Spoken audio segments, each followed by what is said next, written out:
He spent his whole life becoming the greatest dragon slayer, but it wasn't enough to save the people he loved. We meet a boy named Ragna fighting against a dragon, but he seems distracted during the battle. The dragon moves towards him quickly, but a girl named Leo comes to his rescue. Leo defeats the dragon with a single strike and advises Ragna to stay more alert. He thanks her and she reminds him to give her head pats. We learn that dragons have long been causing trouble for humans. There are 2 ways to kill a dragon. The first method is by stabbing it with a silver sword, which emits silverine, which freezes the dragon's blood, and the second way is by letting it burn in sunlight. The next day, Ragna and Leo watch the dragon's body burn in the sunlight. Leo takes the dragon's heart and stabs it with a silver dart. The heart is frozen, and she puts it in a bag as proof of their successful mission. When they reach the Guildhall, we learn that dragon hunters are like soldiers who take quests, and they get paid for completing them. Leo is the youngest and most powerful dragon hunter in Ranbara City, having defeated more dragons than anyone else.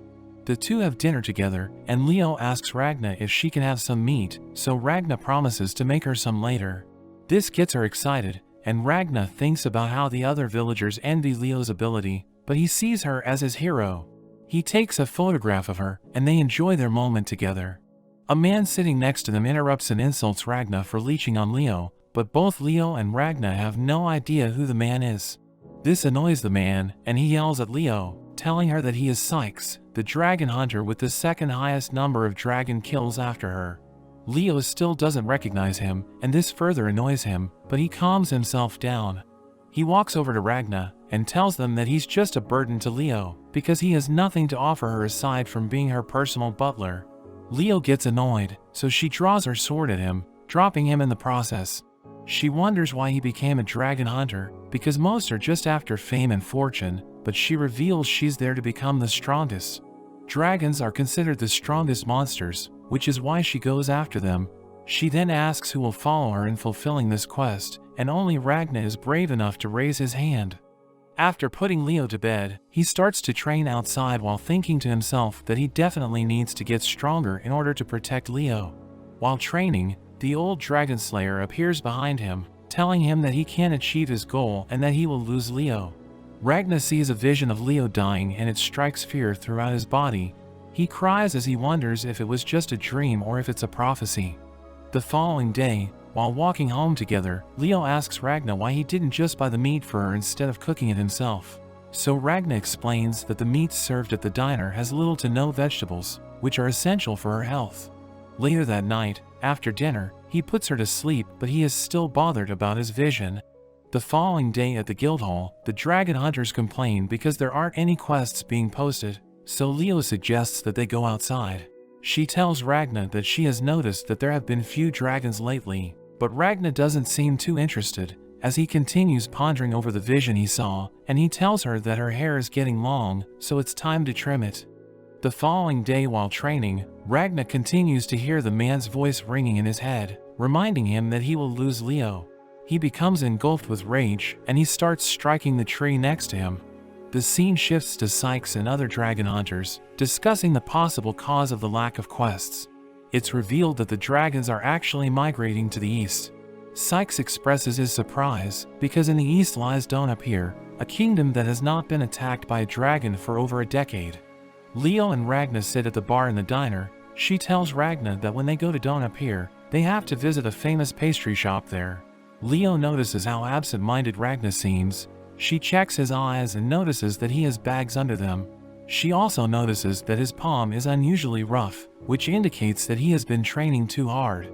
He asks her what he can do for her aside from just taking care of her. Leo tells him what she thought about him when they first met, saying he has the potential to be as strong or even stronger than her. She says this with confidence, and she promises to protect him until that day comes. We learn more about Ragna's past. His parents were eaten by dragons when he was little. He gets bought by a rich man, but his mansion gets burnt to the ground by a dragon, and the people think he's cursed. Shortly after that, Leo appears before him, and she asks him to help her hunt dragons. He quickly tries to warn her to stay away from him, but she assures him that she's strong and won't die easily. They are attacked by a dragon shortly after, but she takes it down with a single swing of her blade. Leo asks him if he still thinks he's cursed, and he declares he will stay by her side until the day he dies. The following day, a massive quest is posted, which attracts the attention of all the dragon hunters. Leo asks Sykes what's going on. He explains that a horde of dragons attacked Don't Appear, and a quest was sent to dragon hunters requesting for their help. But it seems to make Ragna terrified, and Leo wonders why he's so stunned. When they arrive at Don't Appear, the city is on fire and a horde of dragons cause havoc and destruction. Ragna is engulfed in fear, and he pulls Leo's clothes, telling her that they need to retreat or she will die. But she assures him that she will survive, and she jumps in to join the battle. A man covered in blood emerges from the flames. The dragon hunters nearby quickly check to see if he's okay, but the blood suddenly turns into blades, instantly killing the hunters. Ragna makes up his mind not to let Leo die like this, so he also runs to the battlefield. He approaches the mysterious man from behind. He realizes that the man is similar to the one that kills Leo in his visions. Sykes recognizes the man as a superior dragon and starts to panic as he approaches. Ragna launches a surprise attack from behind, but ends up breaking his sword. The man uses flames to push Ragna into a nearby river, and Leo tells Sykes to rescue him while she faces the man. As Ragna sinks to the bottom of the river, the man who has been appearing to him tells him his future. He explains that if Leo dies in this battle, he will be filled with hatred and vengeance against the dragons. This will cause him to train to his limits, and he will even break through them every time. He will find new companions in battle, but will end up losing every single one of them. We learn that the man is a future version of Ragna. He tells Ragna that he idolized Leo instead of becoming stronger himself. He explains how powerful he has become, but there's no one left for him to protect with all his powers. Ragna runs to him, and he begs him to give him the power to protect Leo. His future self pushes him and stabs him in the heart. The sword begins to freeze him from inside, and the memories from his future self start to flow into him. Back in the real world, Ragna screams in pain. His future self tells him that he will give him his power to save Leo, but it will come at a cost. The scene shifts to Leo, fighting against the superior dragon. She appears tired, and she asks the man if he's the dragon god, but this annoys the man, and he attacks Leo for comparing him to his god.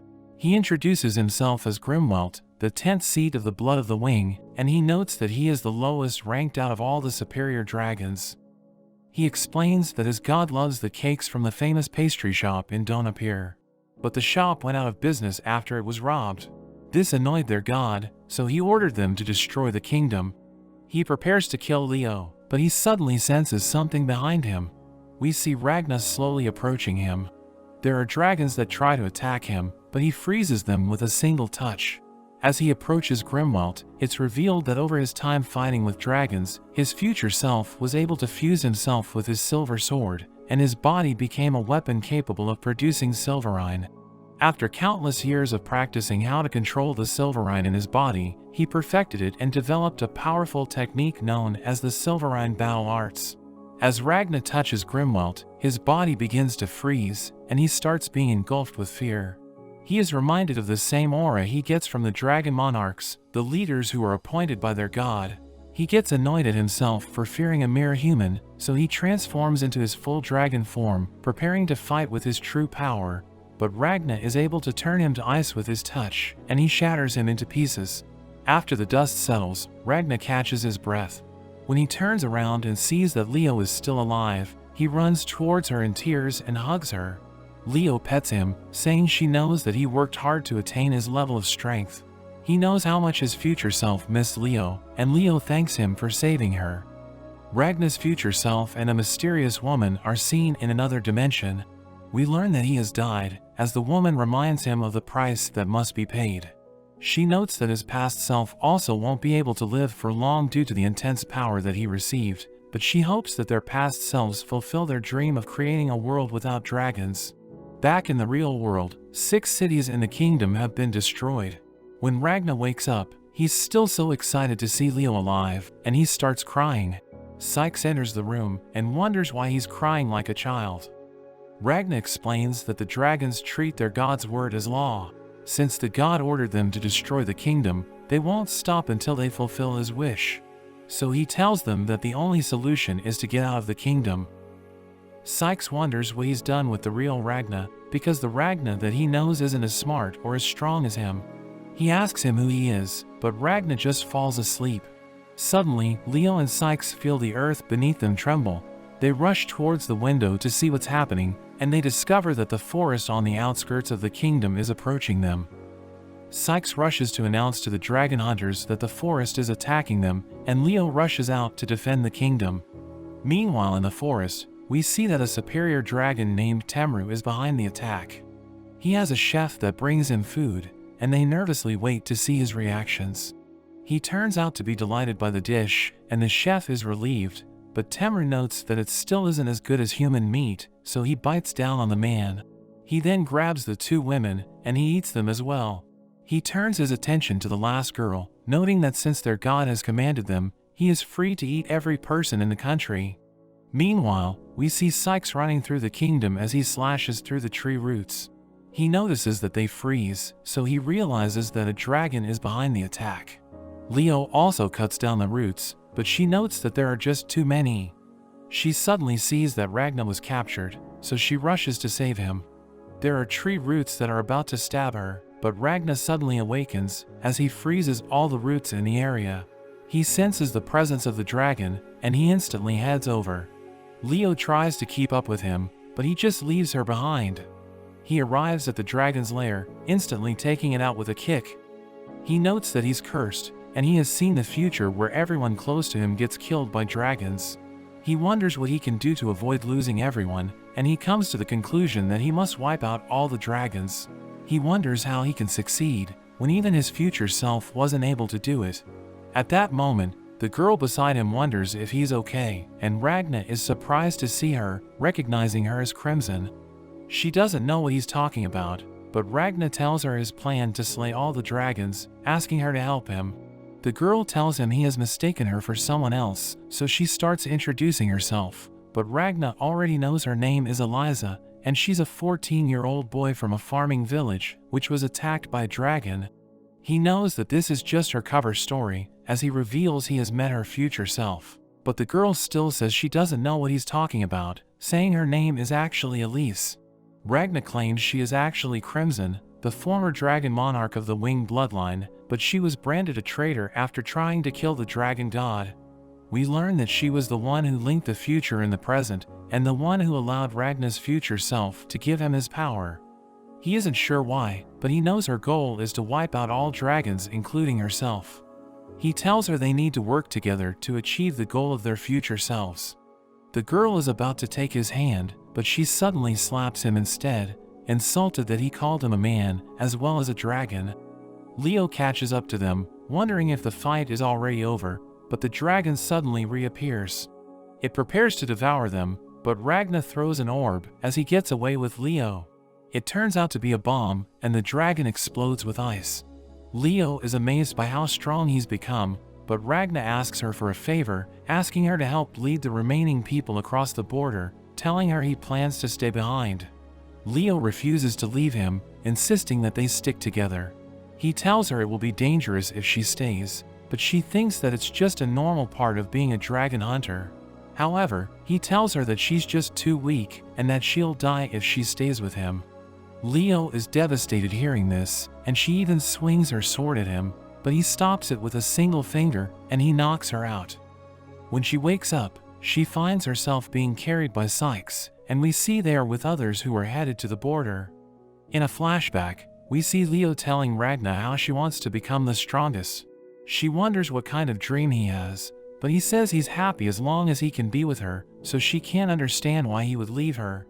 Elise wonders if Ragna is really okay leaving Leo, but he says he can only be with people that he doesn't care about, or people that won't die. Elise prepares to leave, but Ragna keeps telling her to join him. She gets annoyed at him, saying that she doesn't know a Crimson, and points out that if she were a dragon, she wouldn't be able to be out in the sunlight. She points out how she's clearly a girl, but Ragna knows that she has the power to freely change her age and gender. Elise walks away in frustration, but Ragna catches up to her. He offers to take care of her if she agrees to team up with him, but she just thinks he's a weirdo. She turns him down, but Ragna suddenly collapses with a heavy fever. We see the future Ragna on the day he first met Crimson. She's impressed by his power, but when she introduces herself as a dragon monarch, Ragna instantly kills her. However, she just reappears, telling him they should join forces. Back in the present, Ragna wakes up, and we see that Elise took care of him. We learn that while he was unconscious, Elise examined his body, finding the silverine which he can generate, and his insane level of potential. She gets excited thinking about killing dragons with him, but they suddenly notice a horde of dragons flying towards the border. Elise thinks that they must be going after all the other people, so Ragna quickly grabs her, and he rushes after them. Ragna is prepared to take orders from her, but she still insists that she isn't Crimson, but she does tell him to kill all the dragons. He kicks one of the dragons out of the sky, and the others land to confront him. Using his silverine technique, he creates multiple swords, and he launches them at a dragon, instantly freezing it. Elise catches one of the swords, and she examines it. She senses that it's potent enough that even a second-rate dragon hunter could use it to kill a superior dragon. She thinks about if they use these swords to equip a whole army, and she finally sees Ragna's value. She suddenly vomits up a bunch of slime, and it jumps onto the remaining dragons, and it starts absorbing their bodies. She releases her seal as she transforms, and reveals that she really is Crimson. Ragna is happy to see this form, but she tells him she will only work with him if he drinks her poison. She explains that it takes effect if he rebels against her, but Ragna just drinks it without any hesitation. She doesn't think he has the making of a hero, but says he shows promise as a tool. She plans to use him to defeat the 6 dragon monarchs, as well as the dragon god, and after everything is settled, she plans for him to finish her as well. As they form their partnership, Crimson's slime takes on a human form and accuses Ragna of being disrespectful towards his master. Ragna is happy to see him, but Slime notes it's their first time meeting, telling Ragna he needs to show him respect as well. Crimson breaks up the commotion, and she asks Ragna about what happens in the future. But he isn't able to tell her anything, and she starts to lose faith in him. He says that his memories are vague, and he needs specific triggers for him to remember them. Crimson begins to doubt his capabilities, but he assures her that she can rely on his power, because his silverine battle arts are in his body rather than his mind. We see a group of dragon hunters as they get attacked by dragons, and they try to help the other people escape, but they start to get overwhelmed. A truck suddenly arrives, and Ragna jumps out, taking out the dragons. He manages to save everyone, but Crimson decides to use them to test his powers. She introduces him as Ragna the Reaper, saying he has killed a number of superior dragons, but the people have never heard of him. She introduces herself as a mage, knowing that most magic users are superior dragons. She knows magic is rare among humans, so most people have never seen it, and this makes it easier for her to trick them. She explains her powers by calling it magic, telling them slime is just a pet she summoned with magic, and she starts to brainwash them, making them chant that magic is awesome. The dragon hunter, Michael, approaches Ragna and Crimson, asking for their help to slay a dragon, because he thinks that they are the only ones who can take it down. He recalls a massive tornado in the city, and he saw a man at its center. Crimson thinks that the man is Tempest, a powerful dragon who cloaks himself in wind. Ragna is about to hunt the dragon, but he is stopped by Crimson, and he collapses to the ground due to fatigue, because he has been pushing himself too hard, and Crimson thinks that he might not be able to move for days. But she tells him to leave it to her, saying she will use the people. Crimson informs everyone that the Dragon Reaper is unable to move, and the survivors offer to pay them with everything they have, but she declines the offer, as she intends to use them to fight. She tries agitating them, reminding them of the people they left behind, as she describes the suffering they went through, and the aftermath of their death. The survivors give in, as they acknowledge that they are helpless, and she offers them help by lending them the Reaper sword, saying it will grant them the power to defeat the dragons, but says she can't guarantee their survival. The men end up accepting the sword, and she admires their fighting spirit. Crimson and the dragon hunters arrive at the ruins of a city, and she manifests a magic key, using it to open a certain door, which leads to a mysterious armory filled with modern weapons. Ragna produces silverine ammunitions, while the men train with the guns. He assures Crimson that he's not upset with her, knowing she intends to lead them to victory. but he is upset that he can't get up yet and that he's now called the Reaper by the survivors. He tells her that he doesn't want them to be near him because they might end up dying. She tells him that this is why he abandoned Leo, and he acknowledges this, saying he was afraid of losing her right before his eyes. Crimson suggests he should hold her captive, offering to open a space in the armory where they can lock her up. After having her fun teasing and beating Ragna, she assures him that she'll crush Tempest. She tells him that he's not cursed, and she demonstrates a real curse by taking her own life, only for her to reappear. Slime arrives after spying on the town, and she rewards him by giving him her corpse.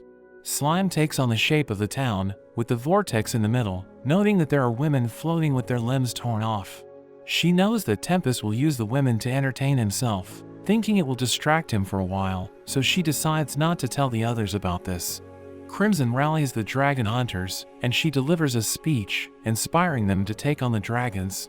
Tempest acknowledges their arrival as we see them approaching the city. Crimson taunts him through a megaphone, causing him to become upset, so he starts chasing after them. Michael starts to lose his confidence looking at the tornado, thinking they aren't strong enough to take it on. But he strengthens his resolve, telling his men that they can win. Tempest continues to give chase, and it's revealed that Crimson plans to expose him to the sunlight to reduce his powers.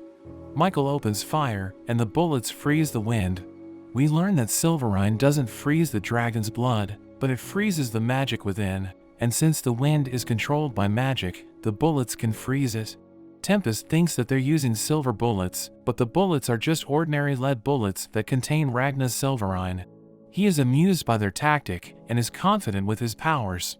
But the men open fire, and this time, they're using special bullets infused by Ragna's Silverine. The difference in power shows as the tornado is shaken up, but it wasn't enough to destroy it.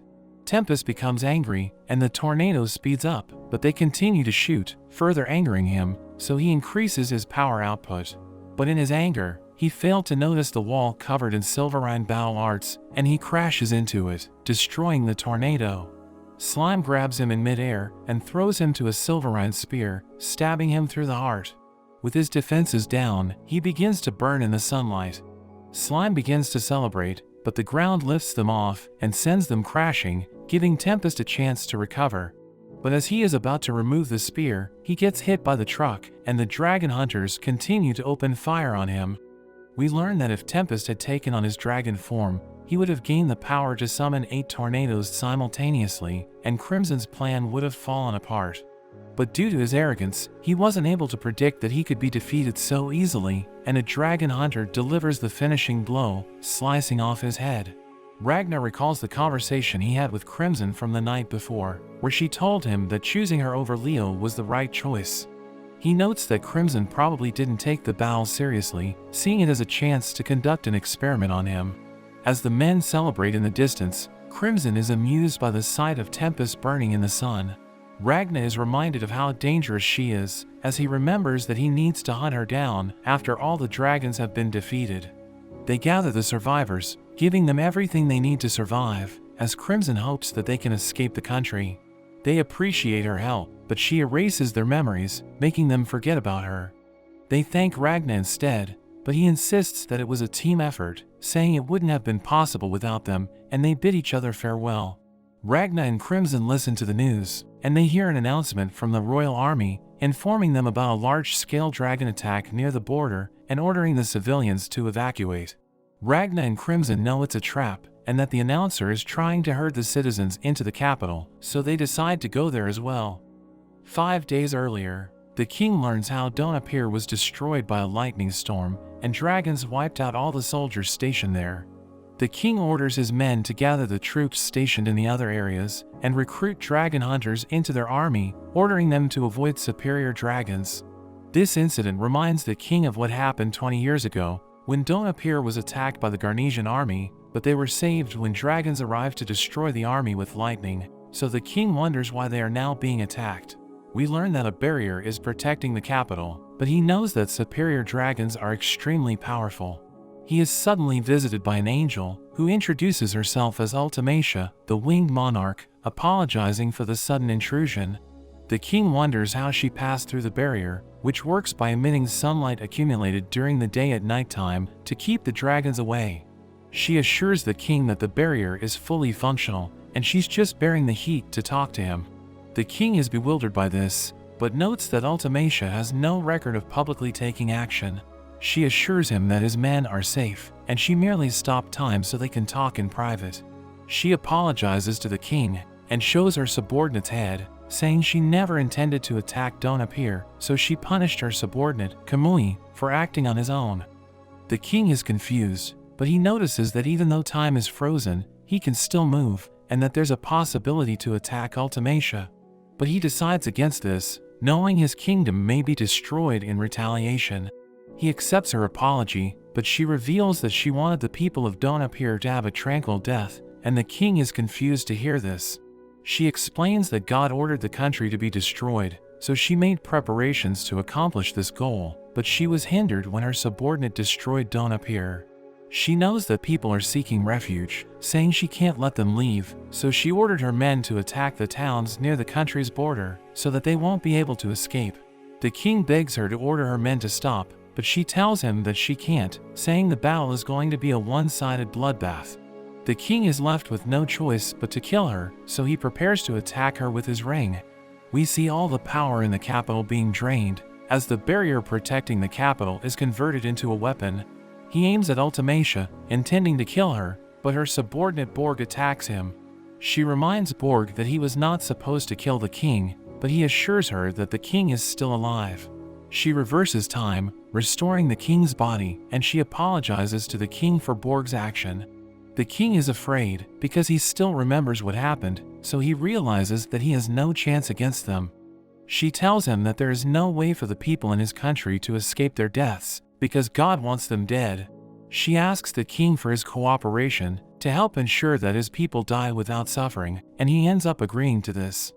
Back in the present, the civilians evacuate to the royal capital, and the king's advisor reveals that there are too many refugees, saying it won't be wise to accept more.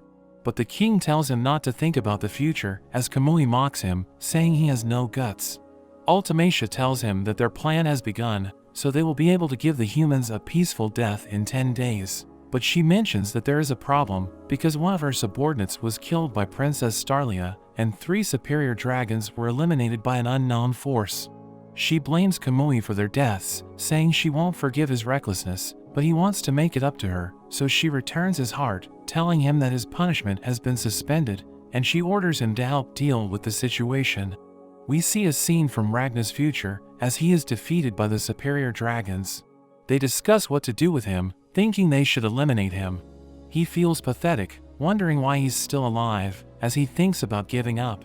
But Kamui knows that he wants to die, so he decides against killing him, because he wants Ragna's suffering to continue.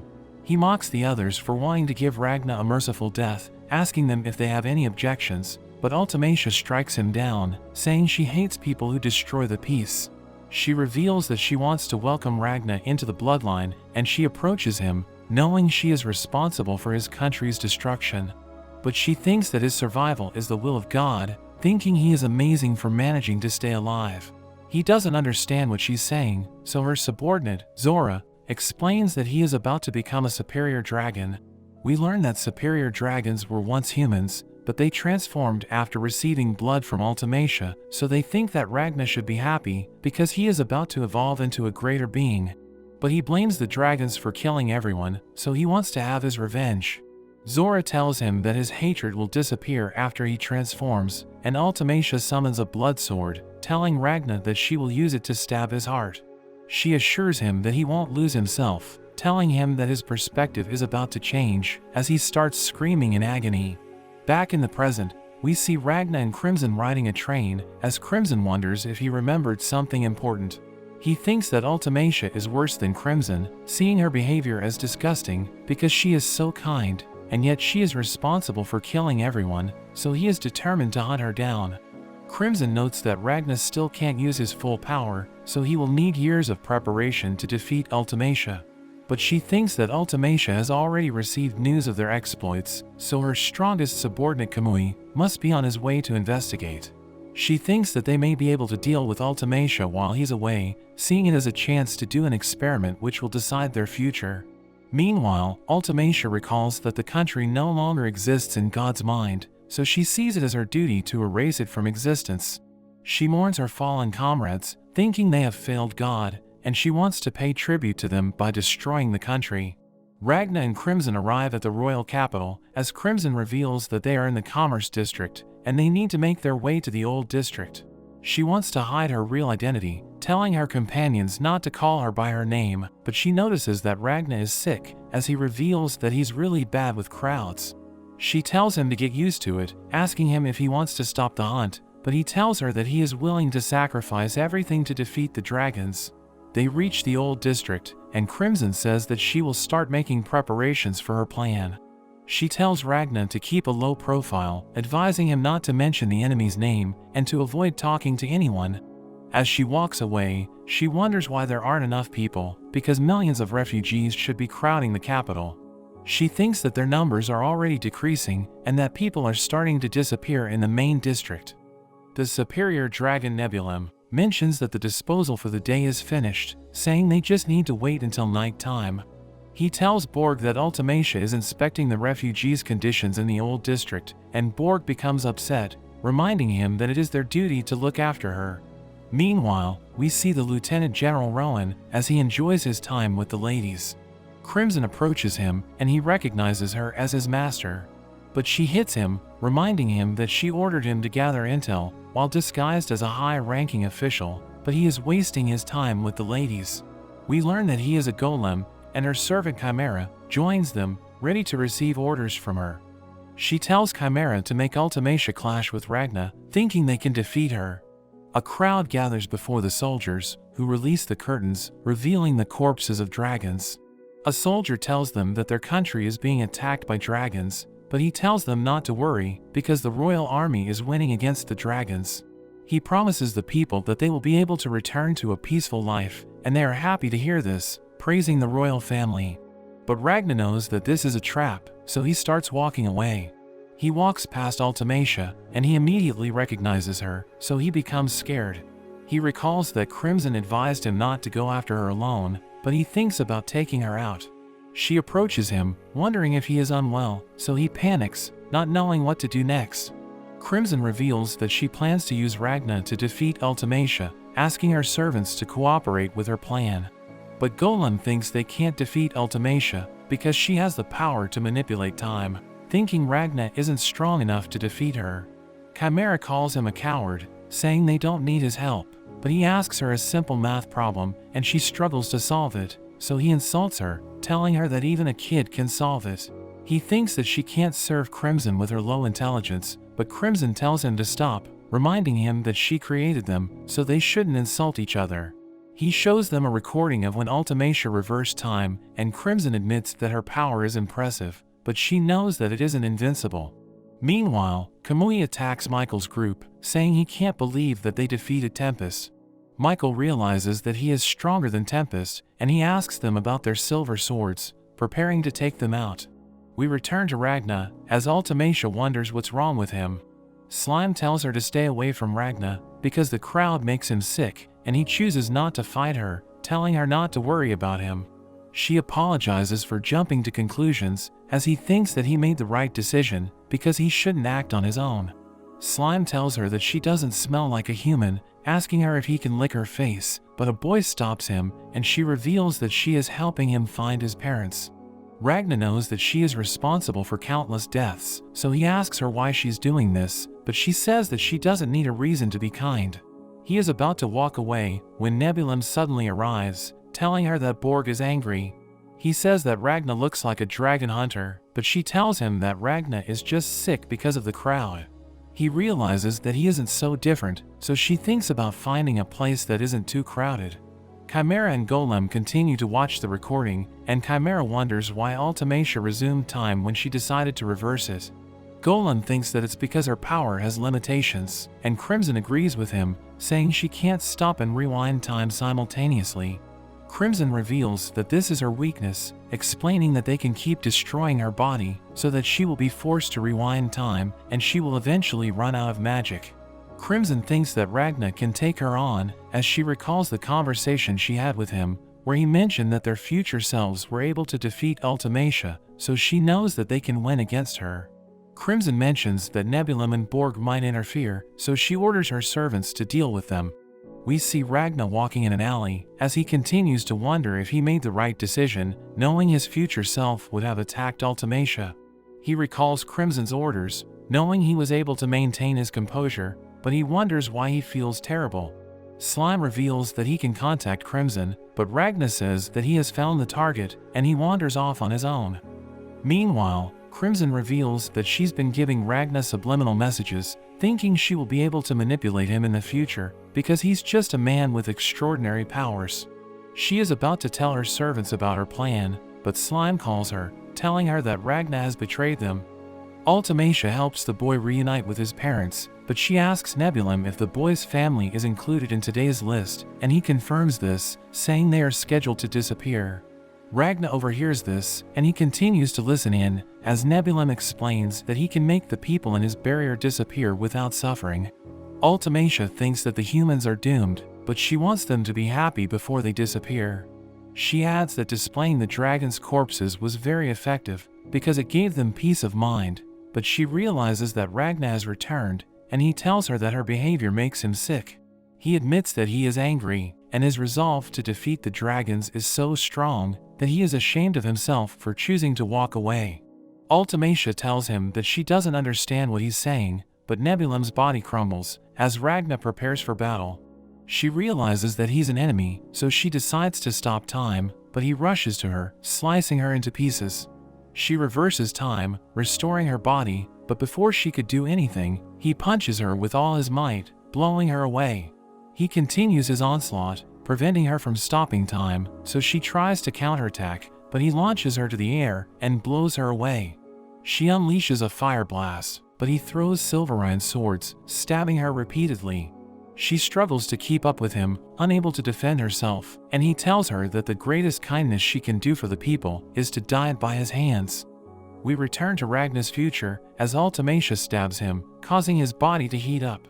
But he doesn't want to transform into a dragon, so he pushes her away and takes his own life. The superior dragons think he's dead, wondering why he would reject her kindness, and she realizes that welcoming him into the bloodline is a mistake, saying he's better off dead. They decide to leave, and after a few moments, Golem and Slime arrive, thinking Ragna is a piece of trash.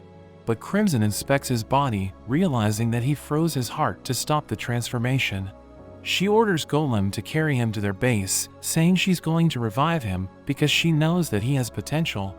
Back in the present, Crimson is furious because Ragna didn't follow her orders, but she realizes that her goal is to assess his powers, so she thinks that it wouldn't matter as long as he wins.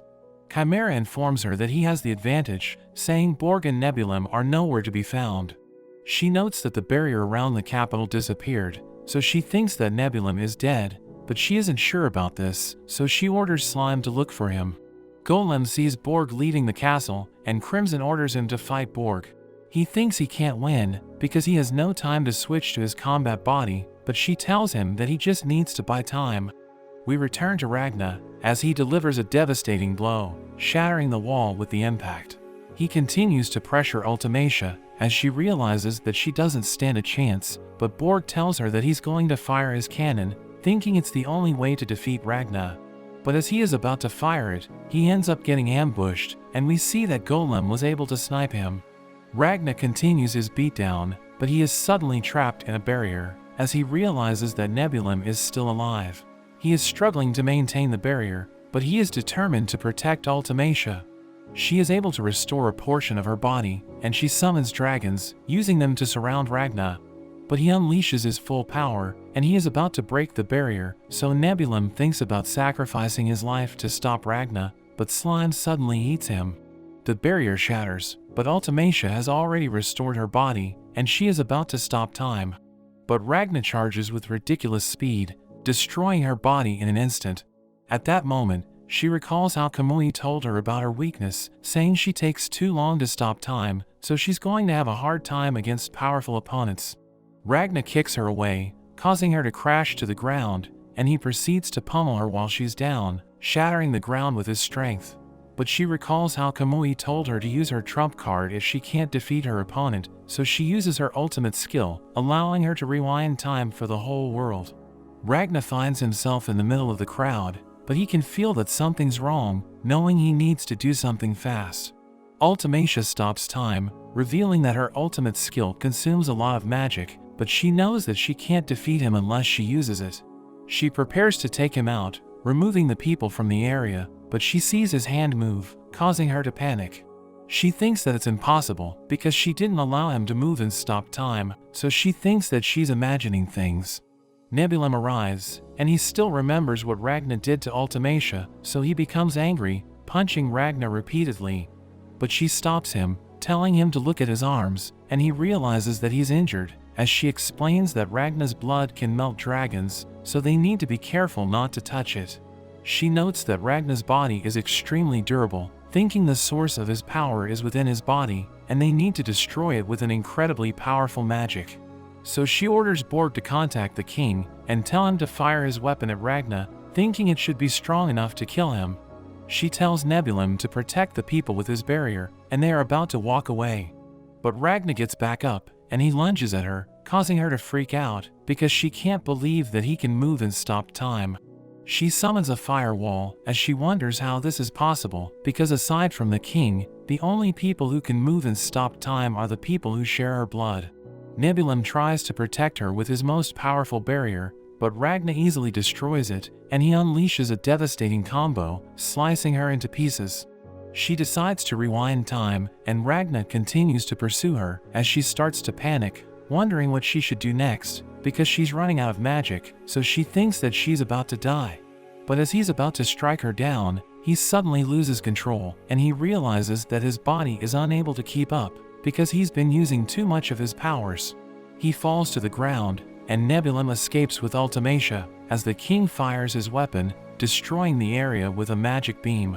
But we see that Crimson was able to save Ragna, telling him that he has lost, and she reprimands him for disobeying her orders. She notes that Ultimacia was confident in her powers, thinking she could defeat anyone, but Ragna proved her wrong, so she starts to question her capabilities. She tries to stop time, but Crimson activates a switch, which detonates the explosives she planted throughout the city, killing thousands of people. Ultimacia witnesses the destruction, and she realizes that everyone is suffering, causing her to fall into despair, because she wants everyone to die a peaceful death. Crimson tells her that there's only one way to save them, so she thinks about rewinding time, but Nebulum stops her, telling her that she will run out of magical power. Crimson realizes that her plan failed, and she decides to retreat. She meets Golem, who tells her that he has prepared a door for her, but she hits him, blaming him for their failure because he didn't plant enough explosives. She reprimands him, telling him that their plan would have succeeded if he did his part. But we learn that he planted more explosives, and he simply stopped them from exploding because he wanted to test her, revealing that he was worried that meeting Ragna has changed her. But he notes that she's still devious, so he concludes that he was wrong about her. She unlocks the door, but she tells him to stay in the city and monitor the area in his base form. He isn't happy to hear this, thinking he's being punished, but she tells him that she doesn't need him, knowing he was testing her. She enters her secret chamber, as Nebulum feels useless, knowing he wasn't able to protect Ultimacia. He recalls how Borg told him about a dragon's maturity, which is the time that a superior dragon fully adapts to Ultimacia's blood. We learn that unlike the other members of their bloodline, Nebulum still hasn't reached maturity, but Borg tells him that he has the potential to become the strongest among them. However, he is starting to doubt himself, because he can't protect Ultimacia. He is determined to become stronger, and at that moment, a mysterious energy surrounds him as he reaches maturity. He tries to look for Ragna and Crimson senses his powers, but she thinks that he can't find her in the chamber because she crafted it with her magic, thinking he isn't as powerful as her. She prepares to leave the country, saying she will begin preparations for the next few years. But we see a flashback where Ragna and Leo are hunting a dragon. Leo knows that it's been injured, so she decides to chase after it. Ragna is worried that they could be ambushed by a horde of dragons, but Leo tells him that the dragon could grow stronger if they allow it to escape. She thinks that it could end up killing more people, so she advises him to hunt his targets whenever the opportunity presents itself. Back in the present, Ragna regains consciousness, saying he won't leave until he kills Ultimacia. He knows that they're in a teleportation room, so he tells Crimson that he wants to go back. But she tells him that it's over, and he was able to put up a good fight, telling him that he needs to rest. But he becomes upset, reminding her that Ultimacia is still alive, so he isn't happy with the result. He decides to use his Silverine Bow arts, but Chimera restrains him, and Crimson becomes angry, explaining that he could damage her chamber. She sees a crack on the wall, and at that moment, Nebulum finds her through the crack, so he prepares to destroy her chamber. She tries to leave, but she realizes that the door won't open, knowing it's because of Nebulum, so she orders Golem to shoot him, hitting his head. But Borg throws a fireball at Golem, leaving a crater on the ground. Ragna unleashes his powers, allowing him to break free, and he ends up destroying the chamber. We cut to Princess Starlia, as the Major Isaac calls out to her, telling her that their teleportation circle was able to draw someone in. But he's not sure if they caught a dragon, so he wants her to see the person. We see that Crimson has been captured, revealing that she and Ragna were expelled from her chamber, but they ended up in an unexpected location, where they saw soldiers waiting for them. She appears before Starlia, who tells her that she's been captured by the royal army. The Mage Fu reveals that he drew a magic circle, but Ragna and Crimson suddenly appeared, saying he doesn't know how it happened. Starlia inquires about Ragna, so Isaac tells her that he's in no condition to talk, but they checked his blood sample, and they were able to confirm that he's human. He reveals that Crimson agreed to answer questions, in exchange for Ragna's medical treatment. We learn that Starlia was born without arms, but her eyes can sense aura, and she has the power to move objects. She is known as a prodigy because she started killing dragons at the age of 6 and defeated an entire horde at the age of 8. She was able to craft silver equipment at the age of 10, and she has just turned 16, but she is now the commander of a special unit, which is equipped with the gear she created. Crimson notes that it's hard to deceive her, because her eyes can see changes in aura, allowing her to determine if someone is lying. She starts questioning Crimson, inquiring about her identity, as she notes that Starlia's unit was planning to use the circle to teleport away, because they are being pursued by superior dragons. She thinks that she might be able to work with them, because they have a common enemy, but she is worried about Starlia's eyes, thinking she may not be able to deceive her. She blames Ragna for the situation, but Starlia wonders why she isn't responding, and she realizes that Starlia wasn't able to sense that she was annoyed, so she thinks that she might be able to deceive her. She shows Starlia her dragon eye, as she introduces herself as a mage from the capital. We see a scene from 7 years ago, where Starlia approaches a general in the military headquarters, telling him that she's there to purge him. She stabs him to death, and everyone thinks that she has gone mad. But after further investigation, it is revealed that he was planning to overthrow the government, and she was able to discover his intention by simply looking at him. We return to the present, as Crimson notes that mages are sometimes born with strange physical features, so she thinks her dragon eye will make her story more convincing. She tells them that the capital is being attacked by dragons, as she controls her aura, trying to convince Starlia that she's telling the truth. She claims that Ragna is her servant, and she used teleport magic to escape the capital, but she somehow ended up in their magic circle. She thinks that she was able to convince them, but Starlia calls her a good liar. She knows that it's possible to control the fluctuations in aura, so she doesn't rely on it, revealing that she uses the aura's color to judge if someone is lying. She explains that liars have a red aura, and she sees the color of Crimson's aura, revealing that it's not red, but she finds it suspicious. She tells Crimson to hold her sword, saying she has taken a liking to her, so she has decided to give her a weapon. But as Crimson touches it, Starlia tells her to give it back, explaining that she can sense someone's true nature through silver. She mentions the Swordmaster Garm, saying his true nature is that he has become one with his sword, because of his intense training, and she finds this amazing, saying she wants to marry someone like him. She explains that a person's true nature is formed by life experiences, and she reveals that Crimson is surrounded by death, wondering how many people she has killed. Starlia orders her men to draw their swords, and Crimson begs Fu to help her, but he refuses, telling her that they trust Starlia's intuition. Starlia is about to strike her down, but Ragna saves her, saying it's his duty to defeat her.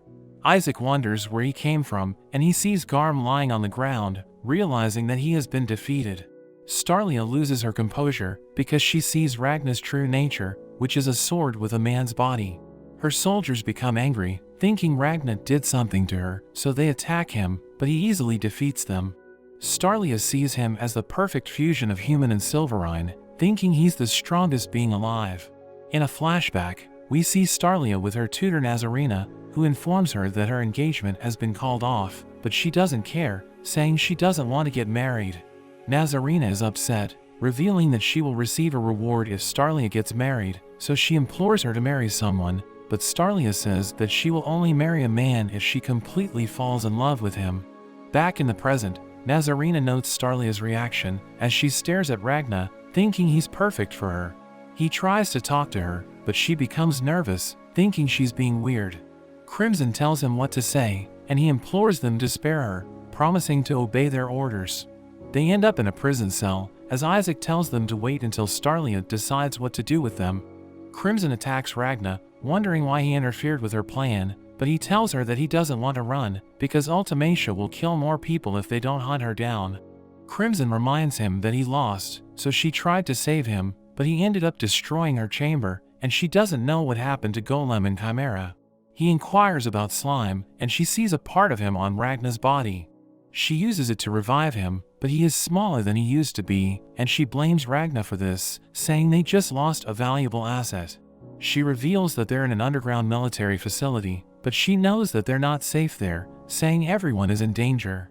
We see a group of civilians wanting to leave the base, and we learn that they are forced to stay there, because Starlia's unit knows about the radio broadcast, thinking the civilians would fall for the trap. Isaac wants to keep the presence of Ragna and Crimson confidential, knowing they are too strong for the unit to contain, so he doesn't want the others to know about them. But at that moment, the swordsmen Christopher and Shin ask him if Garm lost to Ragna. Christopher explains that they saw Garm crying in the corridor, because he is known as the strongest swordsman in the country, but he lost to Ragna, who isn't even half his age. Meanwhile, we see Starlia thinking about Ragna when Nazarena attacks her, causing her to crash to the ground. Nazarena tells her that she wasn't able to dodge it because she has fallen in love with Ragna. She admits that she likes him because he looks like a perfect sword, and Nazarena says that she's happy for her. She reveals that their unit is composed of the strongest fighters in the country, but she thinks that they're nothing without Starlia. She tells Starlia that her leadership brings them together, so she can't allow her feelings to prevent her from fulfilling her duty. We see Ultimacia talking to the dragon god, saying she was defeated by Ragna, but she promises to accomplish her goal. God approaches her, taking the form of her sister, and asking her why she didn't save her. But Ultimacia wakes up, and she tries to stop time, but she's only able to maintain it for a few seconds, so she realizes that something's wrong with her. Starlia holds a meeting with her men, and Christopher reports that the dragons are behaving strangely because they aren't attacking and they seem to be preoccupied. Starlia finds this strange, but thinks it's a good opportunity for them if the superior dragons are busy. She asks her other mage Majorca about how long it will take to prepare a teleportation circle, and she mentions it will take a day. Starlia notes that their country is already lost because all of their cities have fallen, so the only thing they can do is flee the country with the 1,500 citizens they managed to save. She is determined to survive no matter what, but Ragna and Crimson interrupt, and Starlia becomes flustered. Crimson offers to help them escape, noting that they don't stand a chance by themselves, because the difference in strength between them and their adversary is too much, saying they will all die if they don't work together. Starlia doesn't trust her, not wanting to be used by her, but when Ragna gets close, she covers her eyes and tells them to go back to their cell. Crimson reveals they are up against the superior dragon Zora, the 6th seat of the Winged bloodline. She tells them about his powers of chemical synthesis, which allow him to make drugs that can instantly kill or hypnotize his targets, and his army is also enhanced by his powers, making them several times stronger than normal. Starlia finds it hard to trust her, so Crimson decides to use Ragna, flustering Starlia once again. In a flashback to their cell, Crimson reveals that the base will be attacked by 10,000 dragons, led by 2 superior dragons, Zora and Tectra. She asks him if Starlia and her group appear in his future and offers him a deal, saying she will use all her power to help them escape if he agrees to give up on Ultimacia for the time being. Ragna goes on to try and convince Starlia. He notes that although Crimson is despicable, her desire to kill dragons can be trusted, which is why he is working with her. Starlia does her best to resist his charm, but she ends up agreeing to work with them, although she claims she is just using them. She asks about the strange behavior of the dragons, so Crimson reveals how they just fought with Ultimacia in the capital, so all the superior dragons would be rushing back to the capital. We see Zora attacking Borg, punishing him for failing to protect Ultimacia. Ultimacia is still freaking out, but Kamui returns, bringing her the head of Michael.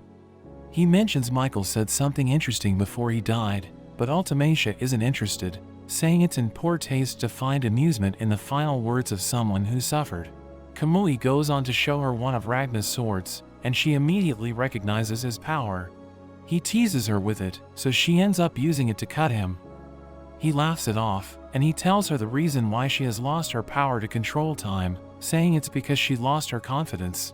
She wonders what she can do to regain her power, and Kamui tells her she needs to forget her fear, pointing out how she was afraid of the sword at first, but thanks to her rage, she was able to forget her fear and grab it. But when she thinks about Ragna, she thinks it's impossible. Kamui tells her to order him to deal with Ragna for her, saying he can get rid of her fear, but she refuses to command him, saying it was her own failure, and their priority now is to destroy the country for their god. Kamui isn't satisfied with her response, pushing her down as he reveals he's pissed off that someone tried to kill his woman. Ultimacia beats him, saying she isn't his woman, and telling him he can do whatever he wants, but he says he wants to be ordered by her, saying he doesn't follow her because of her blood, and he doesn't care about their god, but he follows her out of his own volition, telling her she can be herself around him. She thinks about her duty, but Kamui continues to push her to reveal her true feelings. She ends up breaking down, and she orders him to bring her the heads of her enemies. They come out of her room, and the other dragons are glad she is okay, but Nebulum wishes he could be closer to her like Kamui. However, we see Kamui thinking about his final moments with Michael, who tells him that the Reaper will be coming for him, but this gets him excited, thinking there is finally someone who is able to give him a fight. We return to Ragna, as he infuses Isaac's sword with Silverine. Starlia orders Isaac to break her weapon, so he attacks it, and everyone is surprised to see that it has been damaged. Crimson reveals that the sword only had a trace amount of Silverine, but Ragna explains that the effect doesn't last long, and it could weaken a weapon's durability. But Starlia knows that her creations are excellent, saying it won't break because of his Silverine, so she orders her men to bring their weapons to him. We see Ragna surrounded by soldiers, as a man tries to attack him, but Ragna instantly disarms him and infuses his weapon with Silverine. Ragna does the same for the other soldiers, as he recalls how Crimson told him to use half of his Silverine to infuse the soldiers' weapons, because he won't be using his Silverine battle arts during the upcoming battle. But he starts to wonder if this is a good idea, thinking he should just fight the dragons on his own. He notes that everyone wants to defeat him, realizing that they're acting hostile, so he wonders what he did to upset them. Shin approaches him, saying he isn't like the other soldiers, because he's the chief swordsman, but he is easily defeated. Ragna recognizes his strength, saying he didn't get a chance to infuse his sword with Silverine, because he was able to put up a good fight. But he dashes away, and he starts crying with Garm, as Christopher mocks them, revealing that he also lost, but he was able to get his weapon infused with Silverine. And he is happy about this, saying he joined the unit because he wants to wield powerful weapons. He mentions that Ragna's skills are extraordinary, thinking he must have been born with natural talent, but Garm knows this isn't true, saying he was able to sense Ragna's lack of talent when they fought. He knows that Ragna's training made him unbeatable, so Garm thinks that he lacks training because he was defeated by a talentless man who isn't even half his age. Shin is determined to defeat Ragna, saying he will keep challenging him until he wins.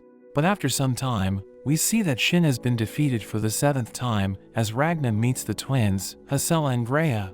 They ask him about Starlia, wondering if he likes her, but he tells them that he doesn't have any feelings for her. They tell him that she is attracted to his looks, but he reminds them that his face is wrapped in bandages. so he thinks that she is just imagining things, saying she will be disappointed after he reveals his face. They show him their guns, telling him to infuse their bullets with silverine, but at that moment, Slime tells everyone that he smells a dragon, and the twins see him, finding him cute. He tells them that they look like dragons, but this seems to make them upset, and they promise to give him food, so he agrees to go with them. But they take him to an empty room, where they reveal that they have no memories of their parents, saying the people treated them harshly because they were said to have descended from dragons. They start torturing him, as they reveal that they became emotionally stunted because of their upbringing, and they are trying to copy other children's behavior to foster learned emotions. They tell him that his insult made them angry, so they are going to torture him. We cut to Fu, as he reveals that humans use magic through incantations and hand gestures. But they can never match the superior dragons, because their blood is a form of magical expression, so they can cast powerful spells by simply envisioning it. We learn that the mages are trying to imitate them, and the magic circles are modeled after the flow of dragon's blood, with the center serving as the heart. We see Fu with a group of mages, as they struggle to form the magic circle, thinking it won't be able to teleport everyone away. He notes that his colleagues have gone nuts, because they have been working for several days, and they still can't solve the problem, thinking it's because they lack knowledge. At that moment, Crimson joins them, telling them that she's there to help them. We see Zora with the superior dragon Terra, as he reveals that he still has memories from his time as a human, knowing Ultimacia took everything from him, but he can no longer feel hatred for her. Terra reveals that he used to serve the same master as Zora, telling him that they're still warriors, and he swears that he will protect Ultimacia, even though she was the one who killed his human master. They have a meeting with the other superior dragons, where Zora reveals that their goal is to kill Ragna and his friends. Kamui tells them that he will deal with Ragna, but Zora is against this, reminding him that Ragna attacked Ultimacia while he was away. Zora explains that she has lost control of her abilities, so she will no longer be able to rewind time if her body is destroyed, telling Kamui to be her bodyguard, but he reveals that she ordered him to kill Ragna. However, she regrets giving this order, saying she got carried away by her emotions.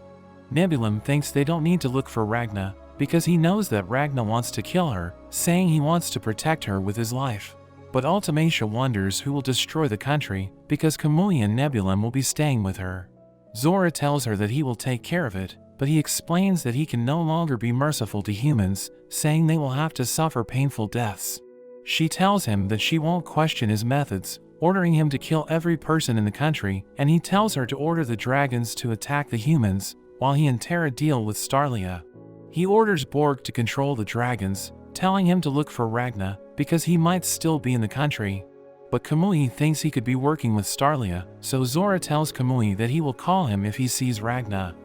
Zora tells Terra to join the discussion, so he tells everyone not to die, saying the superior dragons are like Ultimacia's limbs, and they have already lost half of their members, thinking they will be defeated if they don't look after each other. We return to Starlia, as she creates a trap, thinking it should protect the base from the dragons. Isaac wonders if she believes Crimson, saying he finds it hard to believe that she killed 3 superior dragons with Ragna. But Starlia tells him not to think about it, because Crimson lacks credibility. He recalls how she told him about the superior dragons, saying they were once humans, and Starlia knows this is true, saying not all of them look human, because talented mages are born with strange physical features. Isaac can't believe this, but she tells him that it doesn't make a difference, because the superior dragons are still their enemies. Meanwhile, Crimson tells Ragna that he can't use his Silverine Bow arts, because they need to be wary of Kamui, saying Ragna won't be able to defeat him in a fight. She believes that the superior dragons have recognized Ragna's powers, and they see him as a threat, so the moment they see a man with Silverine coming out of his body, they will summon Kamui. She knows that he is staying to protect Ultimacia, but she knows that he can travel at the speed of lightning, and his strength is unrivaled, so he will slaughter everyone in the base if Zora finds Ragna. We see Isaac looking for Crimson, because he wasn't able to find her in her cell. He encounters Fu, telling him that she has vanished, and she is interested in their teleportation circle. But he inquires about her identity, saying she messed with their circle, but she made it so much better. He tells Isaac that he feels humiliated, because she easily solved their problem, saying he can no longer love the circle, because it's no longer his creation. The twins return slime to Ragna, but we see that he's in terrible shape, and he is traumatized by the event, saying his pride as a superior life form has been destroyed. Crimson joins them, telling Ragna to infuse the rest of his silverine into a weapon, so that he can use it during the fight. He tells her that Slime is depressed, but she throws him to the ground, and he forgets everything that happened. She orders him to keep an eye on Ragna, thinking the battle will begin at sunset, so she tells him to get ready. Starlia arrives, telling Ragna to go with her, because she wants to talk to him. She takes him to a tunnel, where she tells him to pick a weapon for the upcoming battle. She explains that she plans to join the Sun Cult after they escape, knowing she will struggle to feed everyone after they leave the country. But she thinks that the cult will accept her as a member, and protect her people in exchange. She reveals that the cult once invited her to join them, and she turned them down because she didn't like them, but she now plans to join them out of necessity. She thinks that she could die during the battle, and she is worried about her people, so she tells Ragna to lead them if this happens. But he refuses, telling her not to act like she's going to fall in battle. We learn that she had a premonition of her death, but she doesn't want him to know about this, thinking she needs to act strong.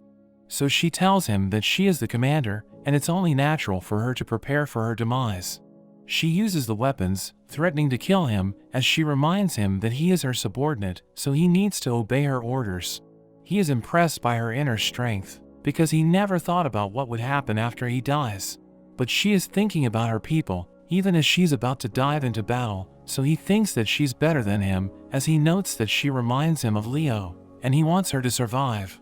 So he infuses the rest of his silverine into the weapons, trying to make them as strong as possible, and he tells her that he won't let her die, saying they will be able to defeat the enemies with their weapons. But she suddenly dashes away, so he wonders what's wrong with her. We see her with Nazarena, as she notes that Ragna put all of his silverine into the weapons, but she thinks that her creations aren't worthy of him, so she's determined to improve, saying she won't die until she creates the perfect weapon for Ragna. We return to the capital, as dragons emerge from the royal palace, so the civilians run for their lives. They see soldiers in the area, thinking they are going to kill the dragons, but they start shooting the civilians, and we see that they are being controlled by Zora. Borg takes the blood of the humans, using them to regenerate his body, as Ultimacia watches the event unfold. She recalls how he told her that he needs the blood of 500,000 people, saying he is willing to give his life to fulfill his duty. He explains that he is getting old, and he is running out of time, so he wants to sacrifice his life to defeat their enemies. She knows that he's about to die, but Kamui tells her to let him do as he pleases, knowing he just wants to enjoy his final moments. Later that day, everyone prepares for battle, as Zora approaches the base, summoning tentacles to attack, but Starlia thinks it isn't strong enough, saying they should be able to withstand it. But at that moment, Terra charges with incredible speed, threatening to destroy the base, so she orders everyone to brace for impact. We see a large explosion as he reaches the base, but he gets blown away, as Zora wonders what just happened. Terra reveals that someone attacked him, and Zora thinks it must be Ragna. But as Ragna approaches, Terra notes that the silverine is coming from his sword, and not from his body, so he doesn't fit the description, thinking he isn't Ragna. Zora thinks about calling Kamui, but Terra says that he can handle it, and he prepares to fight, as Ragna charges forward, risking his life to protect everyone. Isaac and his men are ready to defend the base, waiting for the dragons to attack, but a group of civilians appear, begging Isaac to save them. But he recalls that Crimson warned him about Zora's power, which allows him to hypnotize his targets. So Isaac warns everyone not to let their guard down, and the civilians suddenly charge at them. They try to defend themselves, as Isaac notes that the situation looks bad, thinking they have no choice but to kill the civilians. He notes that his men are hesitating, so he prepares to take the lead, but he's surprised to see a girl, who mentions that she doesn't want to die. But at that moment, swords fall from the sky, crushing the civilians, as Starlia arrives, telling everyone that the civilians can't be saved, and they're being controlled by the enemy, so they need to be killed, or everyone will end up dying. Hearing this, the soldiers start killing the civilians, and Starlia orders Isaac to defend the base, as she assembles a group to attack the forest. We learn that the talents of superior dragons are measured by how long it takes for them to mature, and it usually takes 10 to 15 years to achieve this. Those who mature faster are known to have more talent, but Terra took 20 years to achieve maturity, so he lacks talent as a superior dragon. He starts fighting Ragna, as he explains that he's relying on the powers he refined as a human. Ragna tries to cut him down, but he can't break Terra's armor, and the flame forces him to retreat. He notes that he attacked with all of his might, but he still couldn't defeat Terra, realizing that he needs more Silverine to stand a chance. So he lets his Silverine flow into his sword, planning to end the fight with a single blow. Terra acknowledges his strength, so he uses his ultimate technique, and their powers clash, destroying everything around them. But we cut to Starlia, as she uses her powers to control her creations, allowing the twins to fly. They check their surroundings, and they report that the base is surrounded by 10,000 dragons, but Zora is nowhere to be found. They add that the dragons could be expecting their counterattack, but Starlia says it doesn't matter, thinking everything is going according to plan. Zora is impressed, because Starlia's unit was able to defeat 300 humans without casualties, and he becomes excited, thinking the war is going to be interesting. We return to Terra, as Zora checks up on him, wondering if he's okay. He reveals that he won against Ragna, but he had to use his ultimate technique, so he needs to recover before he uses his magic. He still thinks that Ragna isn't the one who attacked Ultimacia, because there's no Silverine coming out of his body, and Terra is about to finish him off. But he suddenly disappears, and we learn that he was able to escape by shifting his body's cognition to his sword part. He wants to continue the battle, but Terra tells him that the fight is over, as inferior dragons surround him.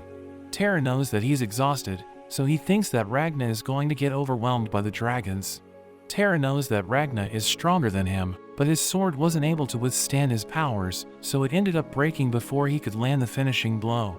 Terra bids him farewell, and he makes his way to Starlia, as Ragna struggles against the dragons.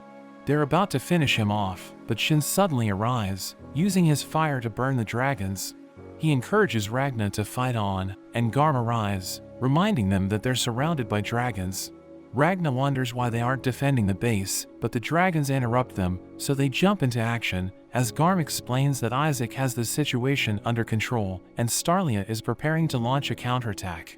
Shin reveals that she ordered them to help him, but he tells them to leave, saying he doesn't need them, but he slips and falls, and the dragons are about to kill him, so Shin uses his flames to burn them away. He reminds Ragna that he's in terrible condition, reminding him about their plan to use the dragon's magic to escape. But he insists that he can handle the dragons on his own, telling Shin to return to their base, but instead of leaving, he challenges Ragna to a fight. We learn that prior to Ragna's arrival, Starlia announced her plan to leave the country, knowing the superior dragons are hunting them down. But Shin refuses to retreat, saying he wants to slaughter dragons before he dies. But Starlia tells him that it won't make a difference because he can't defeat a superior dragon, seeing them as the real threat.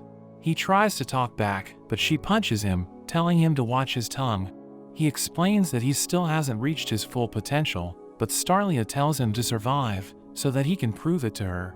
She reveals her plan to join the Sun Cult, knowing she will turn into their servant, but she won't give up on her plan to defeat the superior dragons, and she invites her soldiers to join her, saying she wants what's best for them. After some time, we see Shin with his master, who reveals that he needs to protect his family and don't appear. He tells Shin to take over as the sword master, knowing he has incredible talent, and his master tells him to survive, so that he can reach his full potential. His master leaves, and over 100 soldiers join him, wanting to stay in the country to fight. We return to the present, as Shin wonders if his master is still alive. He manages to pressure Ragna, who tries to knock him out, but he manages to secure victory, saying he finally won after losing 69 times. Ragna wonders if he was careless, but he considers that Shin may have grown stronger. Shin tells him that they need to fight together, saying the dragons are going to kill everyone, and Ragna doesn't stand a chance on his own. They see more dragons approaching the base, and Garm thinks about taking them on, wanting to become even stronger. But Slime tells them that they need to pursue Terra, so they decide to hunt him down. We see Starlia creating a barrier, thinking Zora is planning to attack them in the forest, and they appear to be winning the battle. The mages are able to gather magic from the dragons, thinking it's almost time to use teleportation magic, and Starlia notes that they just need to kill enough dragons to teleport everyone away. But Zora reveals that he has already figured out their plan, because he used to be in the Sun Cult, which conducted research to steal the dragon's magic. We learn that Starlia senses auras from all creation, but dragons don't have auras, so she only sees them as dark creatures. But the forest has turned draconic, so everything around her is pitch black, and she can't see the dragons. She senses the movements of the humans controlled by Zora, and she realizes that something's wrong, as Zora notes that the teleportation magic will target all humans in its area of effect. He orders his humans to avoid the soldiers as they approach the base, so that they will also be included in the area of effect, forcing Starlia to gather more magic to complete the spell. She realizes that Zora is onto them, warning her men to stay alert, and at that moment, a dragon attacks with a fire blast, so she uses her barrier to block it, causing a massive explosion. We learn that inferior dragons can learn the magic of superior dragons if they live long enough to reach maturity. Upon achieving this level, they become known as mature dragons, and even the best demon hunters struggle against them. Zora reveals that there are 40 mature dragons in his army, and Starlia sees one approaching, so she tries to kill it, but it protects itself with a barrier. Zora notes that the magic circle's area of effect is 2 kilometers wide, thinking human mages aren't capable of doing this. So he believes that someone is helping them, and he recalls that Nebulum warned him about Crimson, telling him that her magic is extremely powerful. He knows he's winning the war, but he doesn't want to let his guard down, knowing he will lose if Starlia manages to escape, so he thinks about capturing the magic circle in her base. We return to Isaac, as he notes that his men died in an instant, and he doesn't know how it happened, because he didn't see anything attacking them. He sees a mature dragon, thinking it's the one responsible for their deaths, and the barrier suddenly disappears, as he notes that the walls have been damaged. He's unable to understand what's happening, so he orders his men to retreat, as he thinks about the kind of magic the dragon is using. At that moment, he recalls Crimson telling him about Ultimatia's time magic, and she warned him that a mature dragon might be able to use it, so he realizes that the dragon has the power to manipulate time. The soldiers open fire, but it stops time, using a skill to slaughter everyone in the room, and Isaac barely manages to survive, so the survivors tell him to run, but they end up dying in an instant. Isaac falls into despair, thinking it's impossible to win against a dragon that can stop time. But he recalls that Starlia entrusted the base to him, and he doesn't want to let her down, so he charges at the dragon, planning to kill it before it stops time. It tries to fight back, but he manages to deflect its magic, and he prepares to strike the finishing blow, but it dodges his attack. It's about to stop time, but it senses Ultimatia's presence, causing it to hesitate, as Crimson arrives. She throws a bomb, as the dragon decides to stop time, but the bomb illuminates the room, and the dragon burns to death. Time resumes, and Isaac wonders what happened, so Crimson explains that her bomb is filled with sunlight, and it automatically explodes when it detects that time has been stopped. We see the charred remains of the dragon, as she mentions that she made it suffer during its final moments. We learn that she armed the civilians in the base, so that they can help defend against the dragons. But Isaac is against this, saying civilians shouldn't be in the battlefield. Crimson tells him that there's nothing to be afraid of, because they're about to win the battle, and everyone falls under her spell, as she explains that Zora was able to see through their plan. She orders everyone to launch a counterattack, planning to use them to kill the humans controlled by Zora, because they're interfering with the teleportation spell. But at that moment, she notices a commotion, as a mature dragon searches for the magic circle. It encounters Fu, who becomes upset, saying he can't sleep because the dragons want to interrupt his spell. He unleashes his mystical arm, as he recalls that they need the power of over 17,000 inferior dragons to cast the spell, but he knows that the stronger dragons have more magic, so they need to be hunted down. The dragon is instantly defeated, as it wonders if Fu is really human, and he proceeds to absorb its magic, saying he's glad that he was able to defeat it without losing control. But the other mages think he's lost it, so they start beating him up, and he becomes angry, thinking they're trying to kill him. Crimson observes them, and she's impressed that Fu was able to defeat the dragon. She recognizes his talent, and she thinks about controlling Starlia's unit, but at that moment, giant tree roots suddenly appear. She orders the mages to follow her, saying the pressure from the forest is starting to overwhelm Starlia's barrier, so they need to fortify the defenses at the magic circle. Meanwhile, Starlia's forces appear to be struggling against the mature dragons, but soldiers suddenly break through their barrier as they start falling from the sky, slaughtering the dragons. Zora notes that Starlia is throwing her men into the barrier, thinking the strategy is insane, but he knows that her soldiers are willing to put their lives on the line. They're able to defeat the fire-breathing dragons, and Starlia thinks about searching for Terra, but a dragon suddenly attacks her, causing her to crash to the ground. Zora knows that she's already exhausted, because she has no experience with large-scale battles, so she's struggling to perform her tasks. He thinks the battle is over, but Terra tells him that he senses incredible power behind him, and we see Ragna's group dashing through the forest, butchering the dragons along the way. Terra reports that they have eliminated a third of his army, so he sees them as a threat, thinking they need to be dealt with. Ragna's companions wonder how he can keep on going, knowing he's on the verge of death, but they're still struggling to keep up with him. Ragna notes that he can't breathe, and he feels like he's about to die, but he refuses to give up, thinking he needs to use his power to save everyone. He recalls that Shin told him that they need to fight together, and he admits that he was relieved to hear this, but he sees it as a weakness because his future self relied on his own powers to survive. They encounter a horde of dragons, and his companions are intimidated, but Ragna charges forward, slicing them into pieces, as Garm notes that he has become stronger despite being close to death. He realizes that his future self has always been fighting against the odds, so he thinks that his struggle allowed him to become stronger, and Zora admits that he miscalculated, realizing that Ragna is the biggest threat. We learn that the dragons defy the natural order in the world, because they're filled with magical power, and the aura that exists in all creation doesn't flow through them. So Silverine was created as a countermeasure, since the humans don't stand a chance against their extraordinary power.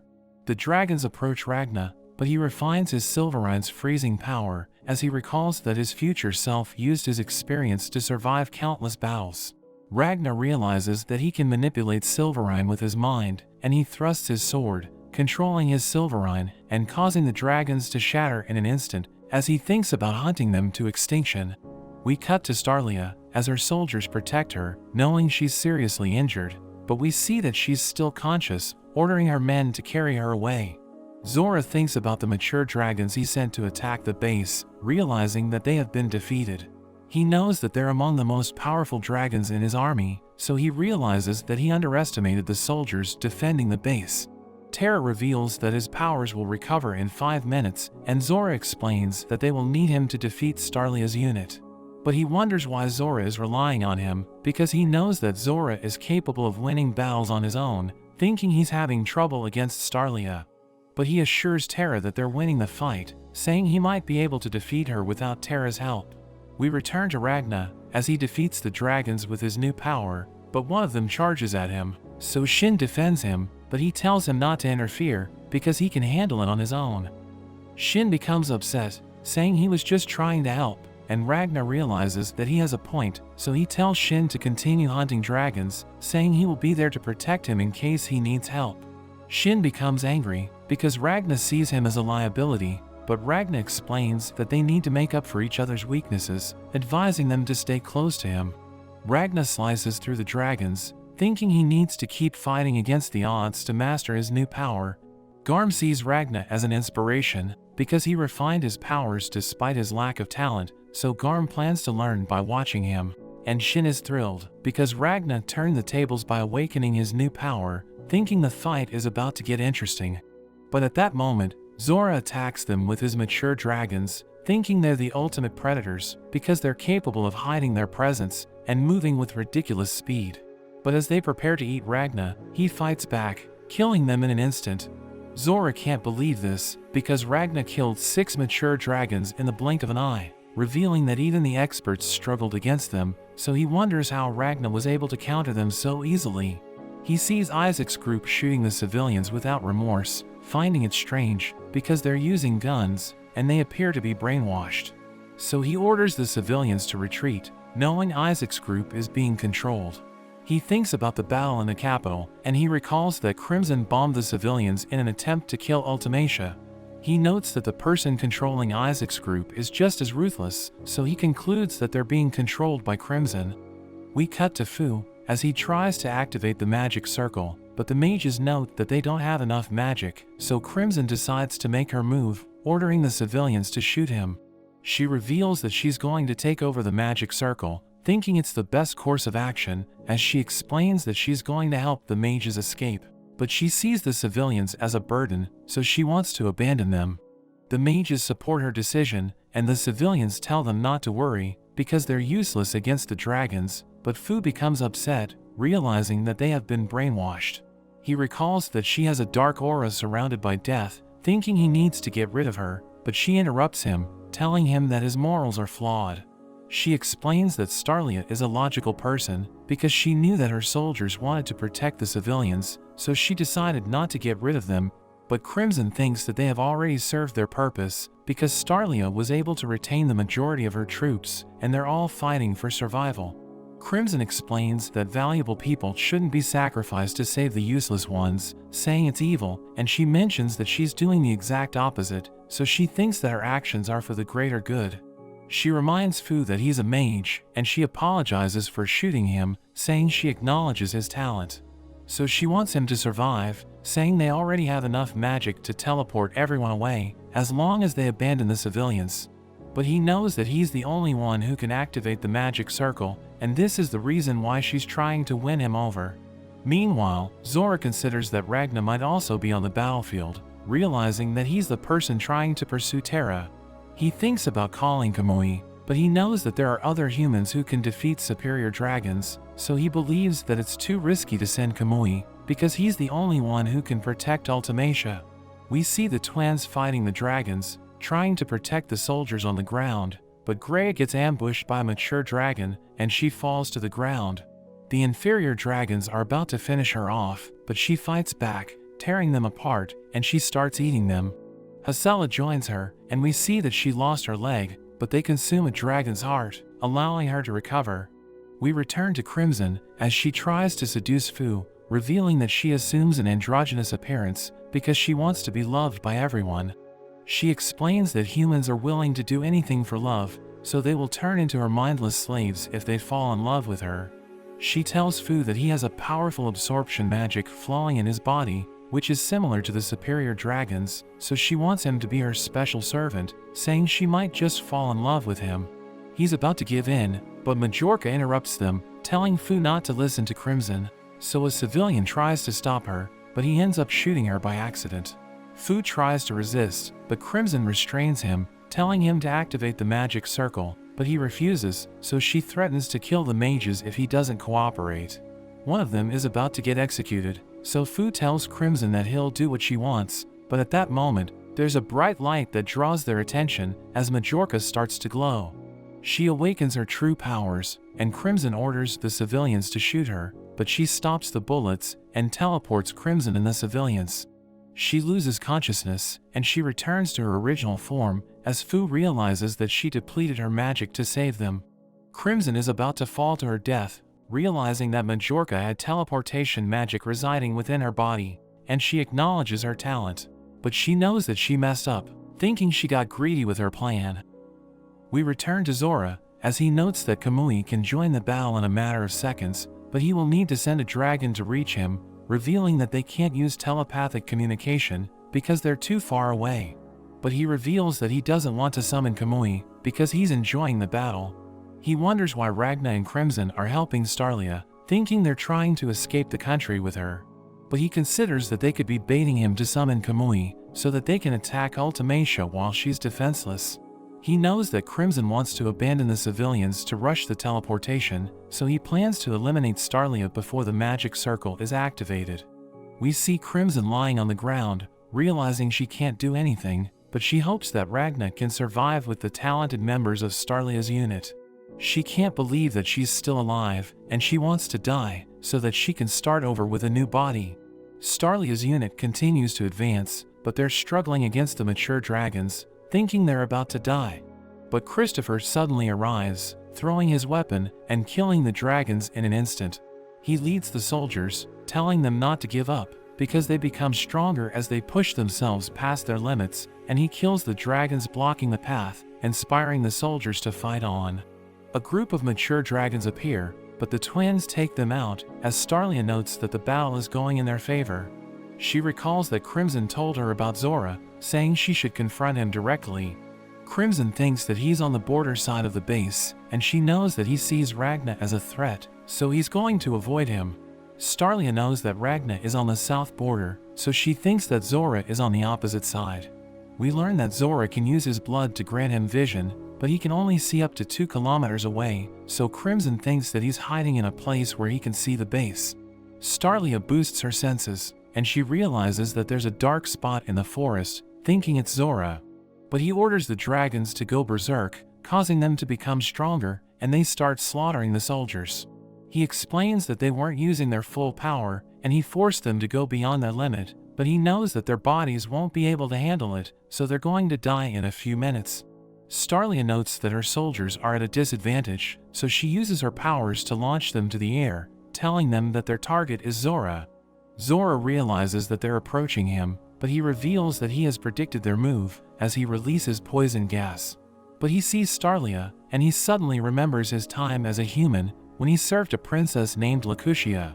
At that moment, Nazarena suddenly stabs him, and slices his head off, revealing that she was just waiting for him to let his guard down. She kicks his head away, but his body starts talking to her, asking her if she's working for Starlia. But she wonders how he's still alive, because she already destroyed his brain and heart. She notes that he's arguing with himself, realizing that he started having issues the moment he saw Starlia, but she decides to leave, saying her job is done. Starlia mentions that Nazarena did a good job, revealing that she's preparing to use her ultimate technique, and Nazarena was able to determine that Zora's body is fake. She realizes that Zora's real body is underground, so she uses her ultimate technique, causing the earth to shatter, as he gets dragged to the surface, and she tells Christopher to finish him, because the dragons are about to catch up to them. Zora reveals that he remembers his time as a human, realizing that Starlia reminds him of Lacutia. But Terra tells him that there's something strange about the forest, and the ground starts shaking, as massive dragons emerge to the surface, slaughtering everyone. Zora wonders what's happening, thinking Crimson summoned the dragons, but he realizes that it's also killing the soldiers, as Terra reveals that it's an aftershock. Zora recalls that Borg is the true master of the forest, thinking he must have regained his powers, but his dragons are out of control, so they're attacking everything in the forest. So Zora becomes upset, but he manages to regain his composure, realizing that he needed a moment to clear his mind. We see Ragna slicing through the dragons, as Garmin Shin struggle to keep up with him, but he sees Terra aiming his cannon at them. He fires his cannon repeatedly, burning the area, and causing an enormous explosion, as Zora tells him that Ragna is done for, but Terra thinks they shouldn't underestimate him, because he's incredibly powerful. Terra wonders if Zora is doing well, so he checks his surroundings, seeing Starlia on the ground. But he tells Terra that she's buried underground, saying she's probably dead, so Terra should focus on Ragna, but he wonders why he's lying to Terra, realizing that he's going crazy. He notes that he always had his eye on Starlia, knowing he made wrong decisions because of her. He recalls that he was different as a human, and he was loyal to Lacutia, but Kamui killed her, and he ended up turning into a superior dragon.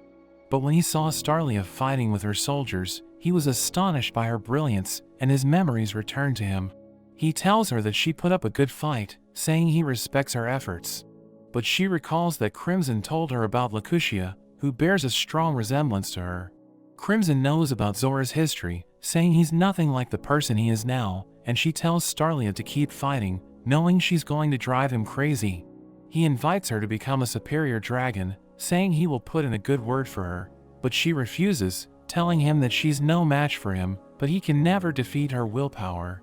She uses all of her energy, as she explains that she takes pride in her ability to create silver weapons, and she summons a silver spear, which impales Zora, causing him to freeze.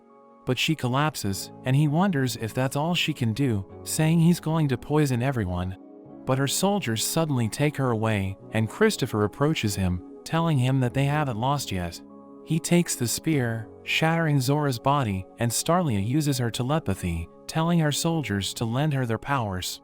They follow her instructions, and she takes their energy, sending them into the spear. Christopher throws it with all his might, trying to attack Terra, but he shoots it, causing a massive explosion. But the spear isn't slowing down, because Starlia's soldiers are giving it everything they have, and it pierces through Terra's chest, but it isn't strong enough to defeat him. We cut to Shin, and we see that he managed to survive the explosion, because he was protected by a bubble. He sees Ragna climbing a cliff, realizing that he's still fighting, and Shin feels bad, thinking he's weak, because he can't survive on his own. Ragna is already exhausted, but he wants to continue hunting dragons, and he takes the spear, unleashing a powerful beam of silverine, which destroys everything in its path. Terra tries to defend himself, but Ragna completely overpowers him, and Zora starts to fear the worst. Ragna falls down the cliff, but Slime saves him, telling him that he defeated Terra, but he knows that Terra is still alive, because he blew himself up before the silverine hit him. Zora tries to contact Terra, wondering if he's still alive, but he responds, and Zora is overjoyed to learn that he survived. But he reveals that he's about to die, because he can't recover from his wounds, so Zora falls into despair, blaming himself for what happened. But Terra doesn't blame him, saying he knew about Zora's relationship with Lacutia, and he admits that he was jealous, so he never treated Zora as his friend.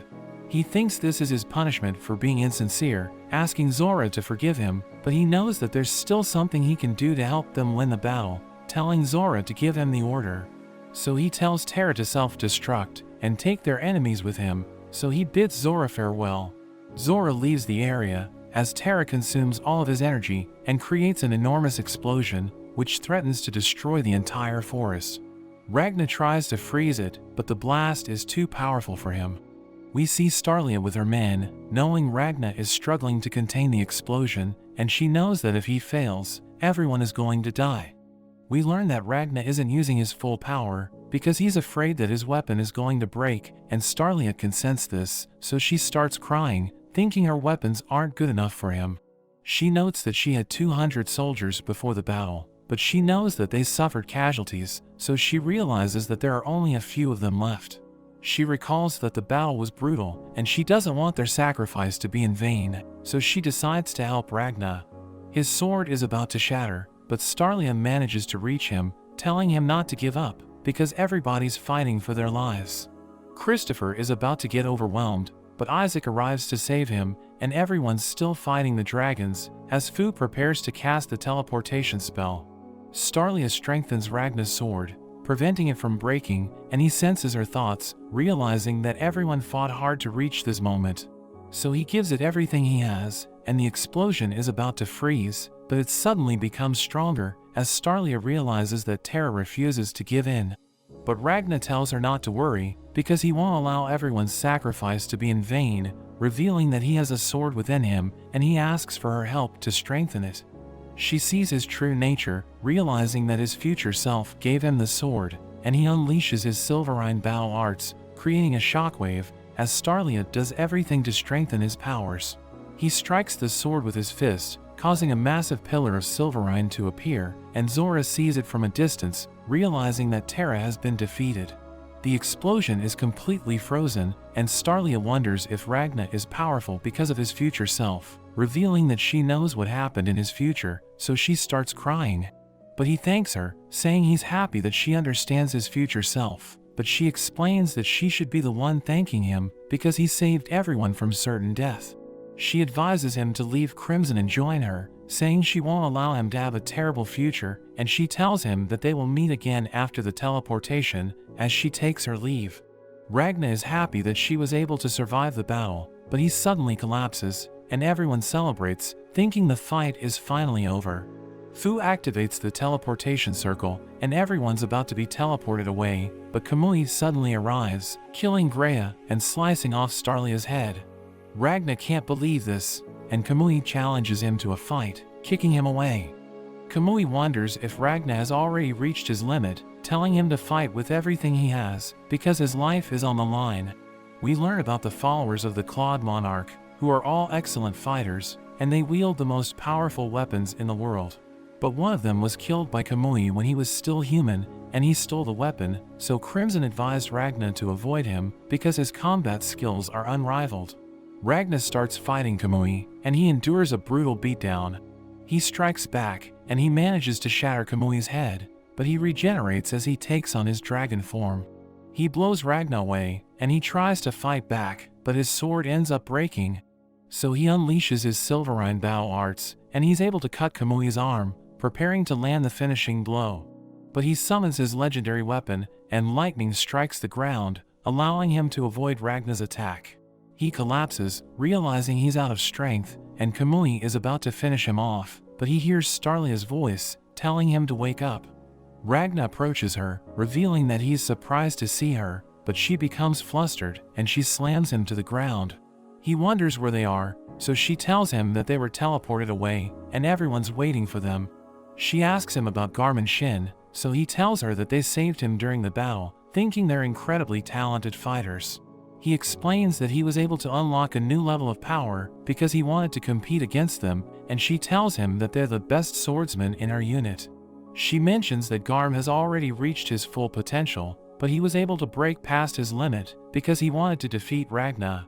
And she reveals that Shin is the most talented swordsman in her unit, saying Ragna is helping him get stronger because he sees Ragna as his rival. Starlia mentions that her soldiers are amazing, revealing that she sees everyone as a valuable asset because they all did their part during the battle. She reveals that Majorca is Fu's long-lost sister, and he doesn't want her to know that they're related, but she's already aware of the fact. She mentions that the twins are loyal to the unit despite their issues, but she's worried about Hasela because Greya was killed by Kamui. She tells him that he'll have to go without her because she needs to forge her masterpiece, revealing that she plans to call it the Silver Comet. She explains that a silver star once landed on Earth, and it's the origin of all silver, thinking she was made to create the ultimate weapon for Ragna. The ground suddenly shatters, and he falls into a pit, as Starlia tells him that she wants to see him one last time. Ragna wakes up, realizing that he was able to teleport away, and he sees everyone mourning, thinking Starlia has been killed. Slime tries to cheer them up, and he sees Ragna, telling him that he has been sleeping for 2 days. Isaac approaches them, saying there's someone they need to meet, so they decide to follow him. As they walk around the camp, a group of civilians approach Isaac, saying they need food to survive. But he ignores them, as he reveals that 600 civilians were teleported away, and only 80 soldiers were able to survive, but they're already running out of supplies. He realizes that Ragna hasn't eaten anything for days, so he's about to get food, but Ragna is worried about him.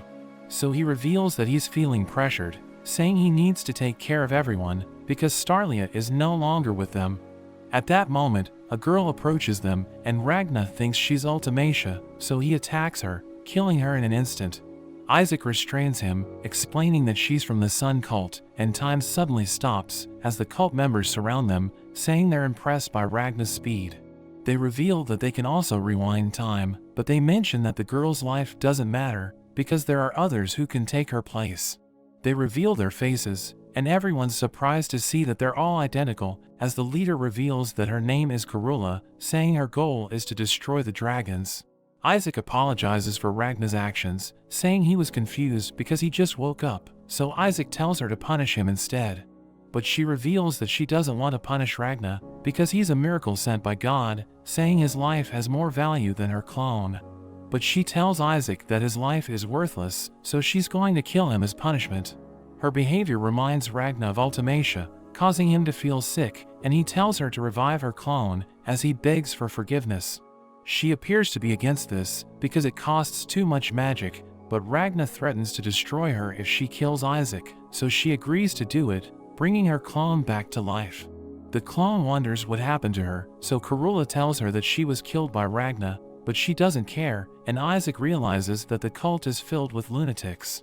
We learn that they're in the ruins of an ancient city, and the Sun cult is trying to preserve it, so it's protected by barriers, to prevent dragons from entering. We see them in a meeting, as Ragna realizes that Karula saved him, but she reveals that she couldn't completely heal him, because his body is resistant to magic.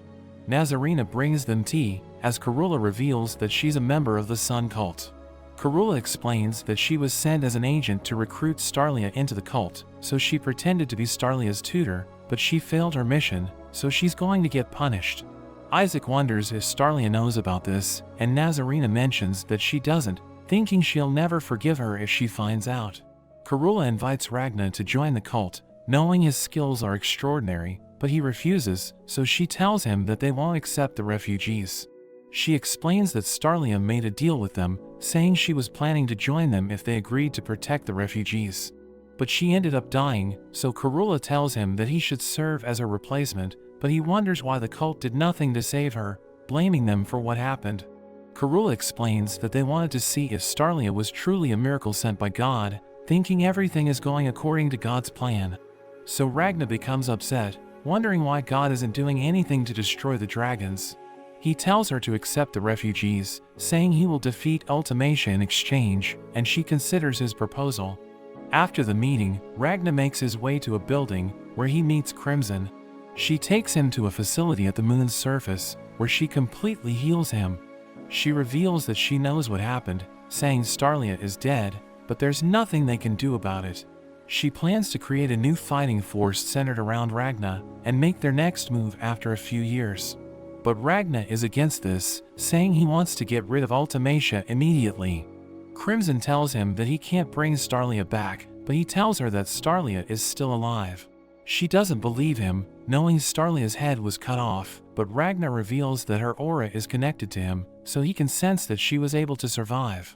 Crimson thinks this is ridiculous, but Ragna recalls that Kamui immediately returns Starlia's head, finding this strange, because it's stuck to her body like a magnet. Crimson doesn't believe him, saying she's probably dead, but Ragna insists that she's still alive, and he's determined to save her, asking Crimson to help him. But she's against this, thinking he's going to fail, because Ultimacia and Kamui are going to gang up on him. Ragna tells Crimson to deal with Ultimacia, but she explains that she can't do it without preparation time, saying they shouldn't act immediately. But he tells her that Starlia can help them defeat the dragons, thinking her powers are incredibly useful. But Crimson explains that they don't need her, because Ragna can enchant the soldiers' weapons with Silverine, saying Starlia would serve as a valuable asset, but she isn't needed, and saving her is incredibly risky. Crimson reminds him that he made a vow to destroy dragons with her, telling him that she doesn't want to lose him. She explains that he was only able to survive the past battles because of pure luck, warning him that his next move could be his last. But he tells her that he's going to stop relying on his luck, saying he will do everything in his power to protect everyone, as he recalls that he's fighting because he wants his friends to survive. He tells her that he doesn't need her help, ordering her to return him to the surface, but Golem speaks through the speaker, saying everyone could end up dying during the rescue mission. He recalls that the soldiers are fighting to survive, and he mentions that if they end up dying, he won't be blaming himself. Crimson realizes that he has matured, and she creates an exit for him. But as he approaches it, he suddenly starts to feel weird, as she reminds him that she made him drink poison, which takes effect when he rebels against her. He falls to the ground, and Crimson thinks he's dead, so she considers turning him into her undead servant. But he suddenly gets back up, revealing that he just felt dizzy, and she wonders how he survived, saying the poison should have killed him. He tells her to calm down, as he hits her, knocking her back, but he apologizes for using too much force. He reveals that he had a dream about when his future self met her, and Chimera tries to attack him, but he manages to take her down. He knows that his future self tried to kill her, saying her body was completely destroyed, but he wonders why she doesn't have a heart. He reminds her that everyone is putting their lives on the line, but all she does is plan the next move, saying their chance of victory is slim, but winning is still possible. Chimera appears behind him, preparing to attack, but Crimson stops her, telling Ragna to do what he wants. So he returns to Earth, as Crimson shoots herself, allowing her to revive with a new body, and she leaves the chamber, saying she needs to sleep. Ragna sees the soldiers, and they tell him that they're going to rescue Starlia. Christopher reveals that his arm relies on her powers to move, and since it's still working, they know that she's still alive, and Ragna agrees to join them. We see Starlia in the capital, as she wonders why she's still alive. So Kamui explains that the head reconnects if it's returned immediately, and he tells her that Zora left a poison mark on her, which will activate when Ragna tries to rescue her. He reveals that Zora is upset, because Terra ended up dying, so he now wants her to die, and Kamui finds this amusing, revealing that he was there when Zora invited her to join them. But he was just watching to entertain himself, until he got caught up in the moment.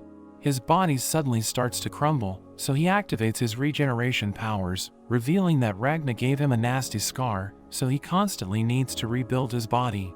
He reveals that he wants to fight Ragna at his full strength, knowing he was already exhausted when they fought, because he had to use his powers to stop Terra's explosion. Kamui thinks that Starlia can bring out Ragna's full power, so he orders her to create a sword for Ragna before he reaches the capital. We see Ultimacia praying to God, promising to destroy the humans, and she sees Borg approaching her, realizing that he has returned to his younger self, but he tells her that he's still getting used to his body. He reveals that there are teleportation circles all over the capital, thinking they were made by Starlia's unit, so he believes that they're preparing to launch an attack. Ultimacia is worried about Zora, and we see that he's completely lost it, because he can't get over the death of Terra. The sun is about to rise, but the horizon suddenly changes, as Nebulum surrounds the capital with a barrier. Borg approaches him, wondering what just happened, so he explains that he's responsible for it, revealing that his powers have developed, so he can now protect the capital from sunlight. Borg is impressed, calling him a genius, and Borg mentions that he wants Nebulum to take over after he's gone, but Nebulum becomes sad, because he doesn't want Borg to leave them. So he starts crying, as Borg cheers him up, telling him to take care of Ultimacia when he's gone. We return to Kamui, as he reveals that he killed his mother after she gave birth to him. The people wanted to hunt him down, but he was able to defeat all of them, and by slaughtering everyone in his path, he was able to achieve ridiculous strength. But he thinks it's not enough, because he wants to defeat Ragna, knowing he's incredibly powerful, so Kamui thinks that if he defeats Ragna, he will become stronger than God. Starlia reveals that she isn't afraid to die, but she's determined to create her masterpiece before her life comes to an end, thinking Ragna should be able to use it after she passes away. We see Fu creating a magic circle, and Isaac asks him why there are teleportation circles in the capital. So he explains that they created it as a contingency plan, because Starlia was afraid that the people might stage a rebellion. He mentions that the teleportation circles are still working, but they need magic to activate the spell. So Isaac calls Karula, and she agrees to help them, under the condition that they give him blood from Ragna and the mages. But she wonders if their plan is going to succeed, knowing the superior dragons are in the capital, so Ragna tells her that they will defeat Ultimacia, thinking they will win if they take her out. Meanwhile, Crimson is resting in her room, when a snake's shadow suddenly approaches her, asking her what she's doing, because he knows that she hates wasting time. She tells him that she can't get over what happened, revealing that she's angry, because Ragna's actions are extremely foolish. The snake tells her that Borg is going to sacrifice his life, so the snake feels sentimental, revealing that he used to work with Borg. She sees a picture of the capital, as she notes that Borg sucked the blood out of the citizens, thinking he's going to lose his powers after a month, so she thinks Ragna should wait for the right moment before attacking them. But she notices that something's off, realizing that Ultimacia isn't able to control time at the moment, so she orders her servants to prepare for battle, planning to use Ragna as bait to defeat Ultimacia. Isaac gathers his men, telling them that Nazarena went to the capital, but she discovered that the civilians are already dead, and there's a giant tree absorbing their life force. But she reveals that she was able to sense Starlia's Silverine near the palace, and everyone's happy to hear this, realizing she's still alive. Isaac explains that Ultimacia is also in the capital, telling everyone they should kill her after they save Starlia. But he recalls Nazarena's report, where she told him that she was able to use the teleportation circles in the capital, but she wonders why the dragons didn't disable it, knowing they have a tight surveillance network. He thinks it's a trap, but he's determined to save Starlia, because he doesn't know what to do without her. Karula explains that there are 4 superior dragons in the capital, but they will all die if Ultimacia is defeated, because they can't survive without their leader. Ragna plans to fight Kamui while the others hunt Ultimacia, but Isaac asks Karula how they can counter time magic. So she reveals that she has a plan, and she promises to take care of the civilians while he's away. Christopher advises Hasela not to join the battle, thinking she's in no condition to fight, but she refuses, saying she wants to avenge Greya, and Isaac tells everyone that they will leave in 2 hours, advising them to get ready. Garm approaches Ragna, asking him if he has already recovered, and he confirms this, so Garm challenges him to a sparring match. He accepts the challenge, and they start fighting, but Ragna manages to secure victory. He admits that he had a hard time, saying Garm has improved, but he knows he still can't defeat Ragna, thinking it's because he's getting used to his powers. He realizes that he didn't work hard to obtain his powers, and it never truly belonged to him, so he was never proud of his strength. Garm asks him about Slime, knowing he saved Shin before the explosion at the forest, but Garm reveals that Slime wasn't able to catch him, and he saw Ragna cutting through the blasts. He was impressed to see this, so he decided to try it, but he was only able to cut the smaller blasts, and he tells Ragna to lead everyone with his strength, because he's inspiring them to become stronger. The mages prepare to teleport everyone to the capital, but they beg Fu to stay with them, telling him to join the cult. But he refuses, saying he will only take orders from Starlia, and he activates the teleportation circle as Karula helps him with her magic. Everyone's about to be teleported away, as she explains that she's executing a countermeasure against time magic, saying they will be able to move and stop time for 3 minutes. But it doesn't work against Ragna, so she decides to exclude him, and she suddenly starts aging, as she reveals that she's using her life force to manipulate time. She explains that she's willing to sacrifice her clones to support them, and she wishes them luck, as they're teleported away. Starlia collapses, as Zora's poison activates, so Kamui realizes that Ragna has arrived in the capital. Borg sees the soldiers approaching, so he tries to attack them, but Zora stops him, so Borg asks him what he's doing. He explains that he wants to avenge Terra, saying he'll take care of the soldiers, and Ragna sees Kamui, who reveals that he doesn't care about the soldiers, because he just wants to fight Ragna. Ragna leaves to fight him, and Nebulum senses a powerful presence above the capital, as Crimson wonders why Ultimacia isn't stopping time, realizing she can't control her abilities. A portal opens, and a robot descends from the sky, so Borg tries to destroy it, but it completely endures his attack, and it starts firing at the dragons, freezing them with its bullets. We learn that Golem is controlling the robot, and he sees the remains of the civilians, so he becomes enraged, but Chimera tells him to shut up, saying she hates working with him. Borg decides to fight seriously, and the ground starts shaking, as his dragons surround the giant tree, and he emerges in his true form, preparing to fight Golem. We cut to Ragna, as he approaches Kamui, but he sees that Starlia is in bad shape, and Kamui tells him to take his time, so he checks on her, realizing she's about to die. Zora tells the soldiers that they can't save Starlia, and he suddenly appears behind Isaac, so everyone attacks him. But he manages to defend himself, and he transforms into his dragon form. Ragna doesn't know what to do, and she tells him to use her greatest creation, but she thinks she has failed, saying it's weaker than Kamui's weapon. She wants to make a better sword for him, but she knows she's running out of time, so she thinks she won't get another chance. Ragna recalls that Garm told him to lead with his strength, so he tells Starlia to watch him, saying he will use her sword to defeat Kamui. Nazarena arrives, and she looks after Starlia, as he prepares to fight Kamui, thinking he needs to surpass his future self. Kamui approaches him, and Ragna tells him to turn into a dragon, but he explains that he needs to warm up, saying his weapon changes to match its wielder.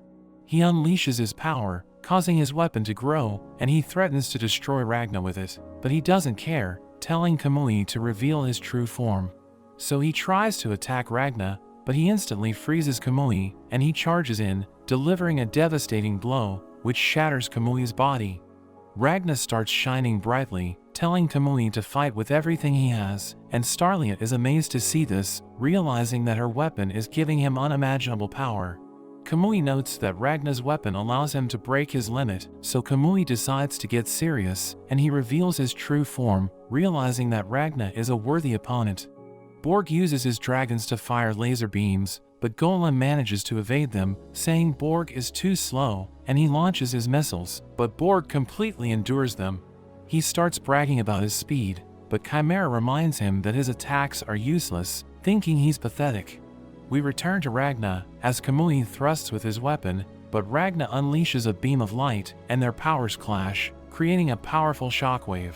Nazarena escapes with Starlia, as Ragna overpowers Kamui, and he charges in, attacking with a burst of energy, but Kamui manages to dodge it. He transforms his weapon into a dagger, and he tries attacking Ragna from behind, but he's able to drive him back. Golem continues to dodge Borg's lasers, but Kamui suddenly crashes into him, destroying his arm and sending him crashing to the ground. Borg is about to finish him off, but Ragna defends him, impaling Borg's head. Kamui pushes him away, and Golem gets back up, realizing that Borg is frozen, so he prepares to destroy him. But Borg immediately recovers, so Golem panics, realizing the fight is far from over. Zora fights the soldiers, launching countless needles, but Christopher protects everyone, and Garm distracts him as Shin attacks him from behind. A boulder crashes into him, and he can't believe he's struggling against the soldiers, realizing that they have become stronger. So he tries to escape, but Hasela stuns him, and Garm destroys his wing, causing him to fall, as he wonders why his poison gas isn't working against them. He sees Fu absorbing the poison, so he tries to take him down, but Garm gets in the way, slicing Zora's arm off. They're about to end the fight, but Christopher's arm suddenly stops working, so they realize that something happened to Starlia. Zora knows he's losing, and he remembers Terra, causing him to go berserk. He's about to attack Shin, but Garm saves him, trying to block the attack, but it releases a powerful shockwave, and he ends up getting sliced in half. Ragna struggles against Kamui, who pins him to the ground, and unleashes a beam of energy. But Ragna manages to break free, and he stops it with his hand, before launching a counterattack.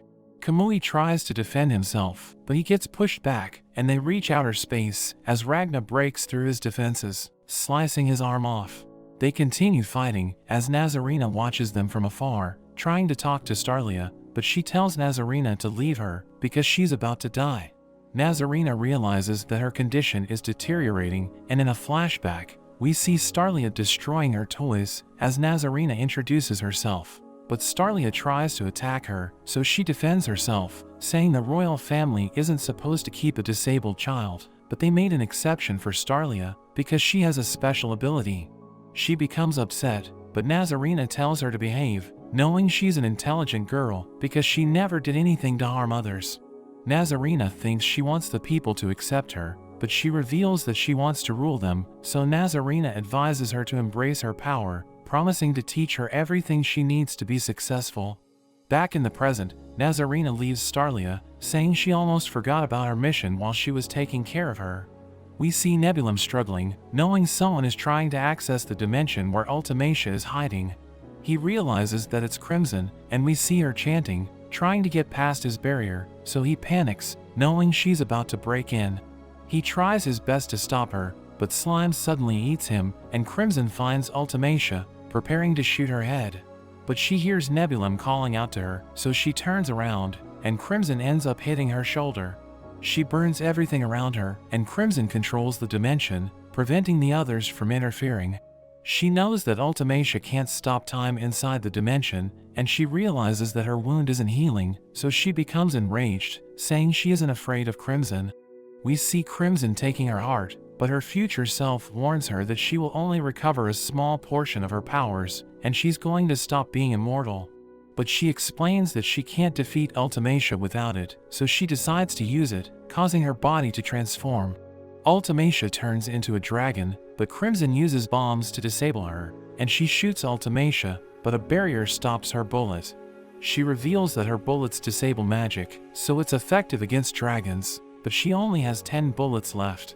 She charges up her pistol, allowing it to fire her bullet with incredible force, and it pierces through Ultimacia's barrier, hitting her from behind. She falls off the platform, and Crimson pursues her, trying to end her life, but she unleashes a powerful energy blast. We return to the soldiers, as they realize that the sun is about to shine, knowing Zora is about to meet his end. But he continues to attack them, slicing them into pieces, as he reveals that he wants to kill them before he dies. Isaac orders everyone to retreat, and Zora tries to attack him, but Fu pushes him back. He injects a serum into his body, and he transforms into a dragon, allowing him to use his arm's full power. He starts punching Zora, but he ends up getting stabbed, so he uses his arm to absorb Zora's power, and he drives him back, sending him crashing against the building, but Fu ends up getting sliced in half, and he falls into a pit. We see Shin severely injured, but he refuses to give up, thinking everyone is counting on him. He sees Ragna fighting Kamui, and he's inspired by Ragna's strength, saying he wants to be just like him. Isaac saves Fu, catching him before he falls, and Zora is about to kill them, but Hasela shoots him, trying to stun him. But it doesn't work, and he fires an energy beam, blowing her away, and he's about to eat her, but Shin arrives, using all of his energy to deliver a devastating blow. Zora starts bleeding, and Isaac checks on Fu, saying he will help him find his lower body to heal him. But Fu reveals that it's impossible for him to survive, saying they need to distract Zora, because he plans to use the magic he absorbed to defeat Zora. Christopher volunteers to buy time for him, so he explains that he only needs 20 seconds, and Christopher charges at Zora. In a flashback, we learn that Christopher was raised by a toxic mother who used to work as a maid at the royal palace. But she keeps telling him that the king got her pregnant, so he's supposed to be a member of the royal family, but he doesn't believe her, thinking she's insane.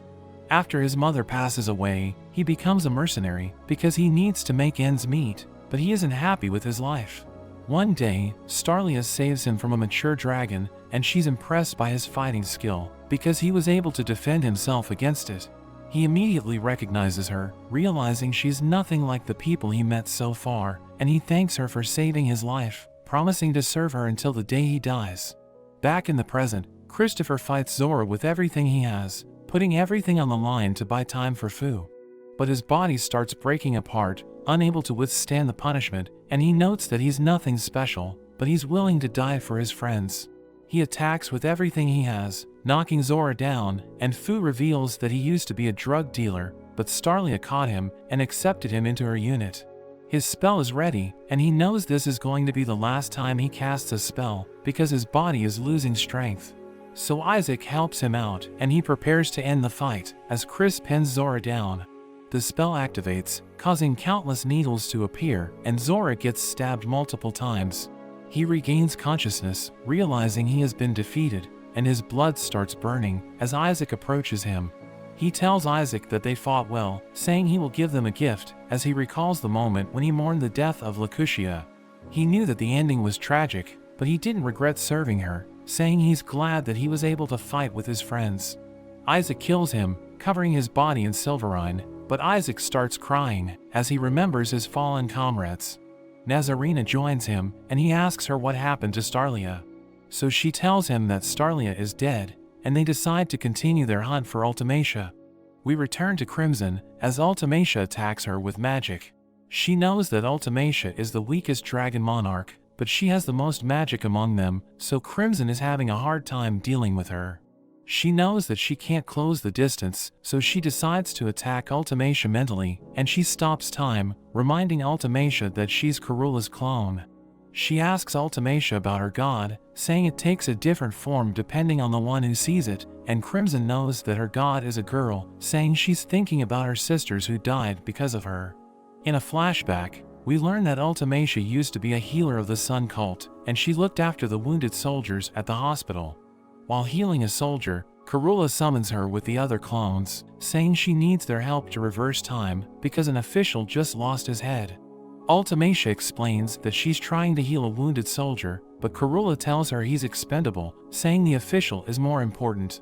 The soldier ends up dying, so Ultimacia feels terrible, thinking she has failed him, and she realizes he had a family, but Karula tells her she did a good job. Karula notes that she's younger than the others, so she explains that her growth period was shortened because they needed more clones on the front line. Karula knows she's having a hard time, but she tells Ultimacia to get used to it, and Karula suddenly starts aging, realizing she has reached her limit, so she tells the oldest clone to take over as the leader. The official approaches Ultimacia, thanking her for saving his life, and he promises to defeat the dragons for the cult. She tries to be nice, but she's bothered that her clone died because of him. We return to Borg, as he realizes that the barrier has disappeared, so he becomes distracted, realizing that something happened to Nebulem. Golem sees an opening, so he transforms his body, revealing his ultimate weapon. He uses it to fire sunlight, and Borg's body starts burning, so he tries to use his dragons to attack Golem, but Chimera stops them, revealing that the shadows are making her stronger. Borg's body burns away, so he starts screaming, but he suddenly sees Nebulem, who realizes that spatial magic is close to the level of God, but he knows that his time has come, so he tells Borg to use his powers. Borg becomes upset, saying he has high expectations for Nebulem, but he cries, saying he's already dead, and he begs Borg to protect Ultimacia. Borg's body is destroyed, and Golem thinks the fight is over, but the barrier suddenly returns, and Borg gets back up, defeating Golem and Chimera in an instant. He creates a portal, and he enters it, allowing him to reach Slime. He launches a powerful attack, which destroys everything in its path, and he sees Nebulim's remains, so he starts crying.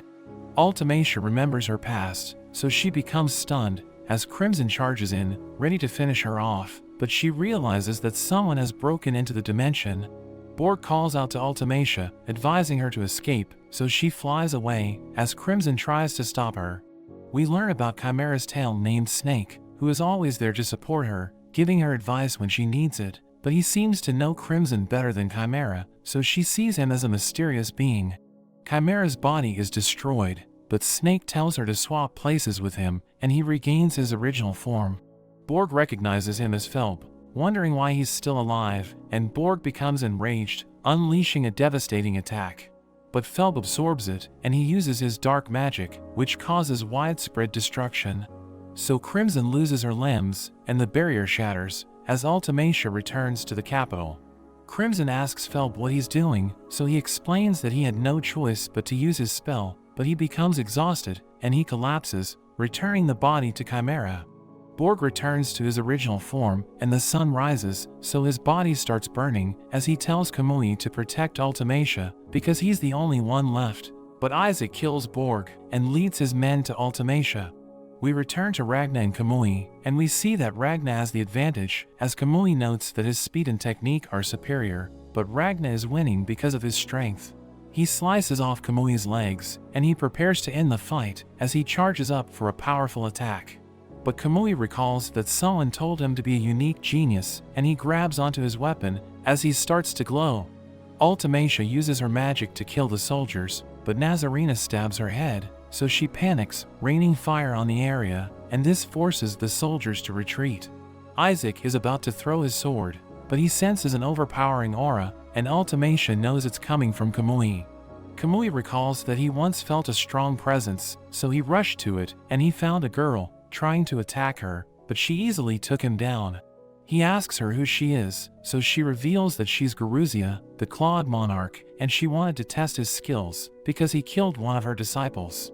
She tells him she's satisfied, so she walks away, saying he can keep the weapon, but he tries to stop her, and he ends up losing his head. He thinks she can alter the course of attacks, calling her a cheater, but she denies this, saying she's absolute, and she advises him to be unique if he wants to defeat her. She tells him to fight someone with a completely different power, so that he can become stronger, but he thinks he can never find a worthy opponent, so he wants to keep fighting her, thinking she can help him improve. So she tells him that there's a massive power gap between them, saying he should use it as motivation to reach her level. We return to Ragna, who is surprised to see Kamui's new form, realizing that he has become one with his weapon. He overpowers Ragna, stabbing him through the chest, and trying to cut his head off, but he tries to stop Kamui. Crimson realizes she's in trouble, trying to reach her pistol, but she becomes exhausted, and she hears Slime looking for food. He smells a dragon, but he sees Hesela, and he doesn't want to eat her.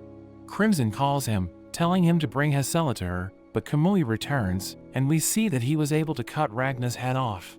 He thinks he has become invincible, saying he will defeat Garuzia, but Ragna activates his skill, attacking Kamui with a burst of Silverine, and he returns his head, saying it's not over. In a flashback, we see Ultimacia as she becomes the oldest clone in the base, teaching the others to prioritize the lives of the officials. But she begins to question her existence, thinking there's nothing special about her. While walking around the corridor, something crashes into them, destroying a portion of their base. Ultimacia regains consciousness, and she sees Kamui, recognizing him as a notorious troublemaker. He looks down on her, calling her an ant, as he reveals that he hates Garula's clones, because there's too many of them, and they're all the same. He tells her to leave, but she realizes he's injured, so she offers to heal him, but he refuses, threatening to kill her, as he mentions that he doesn't want to be in her debt.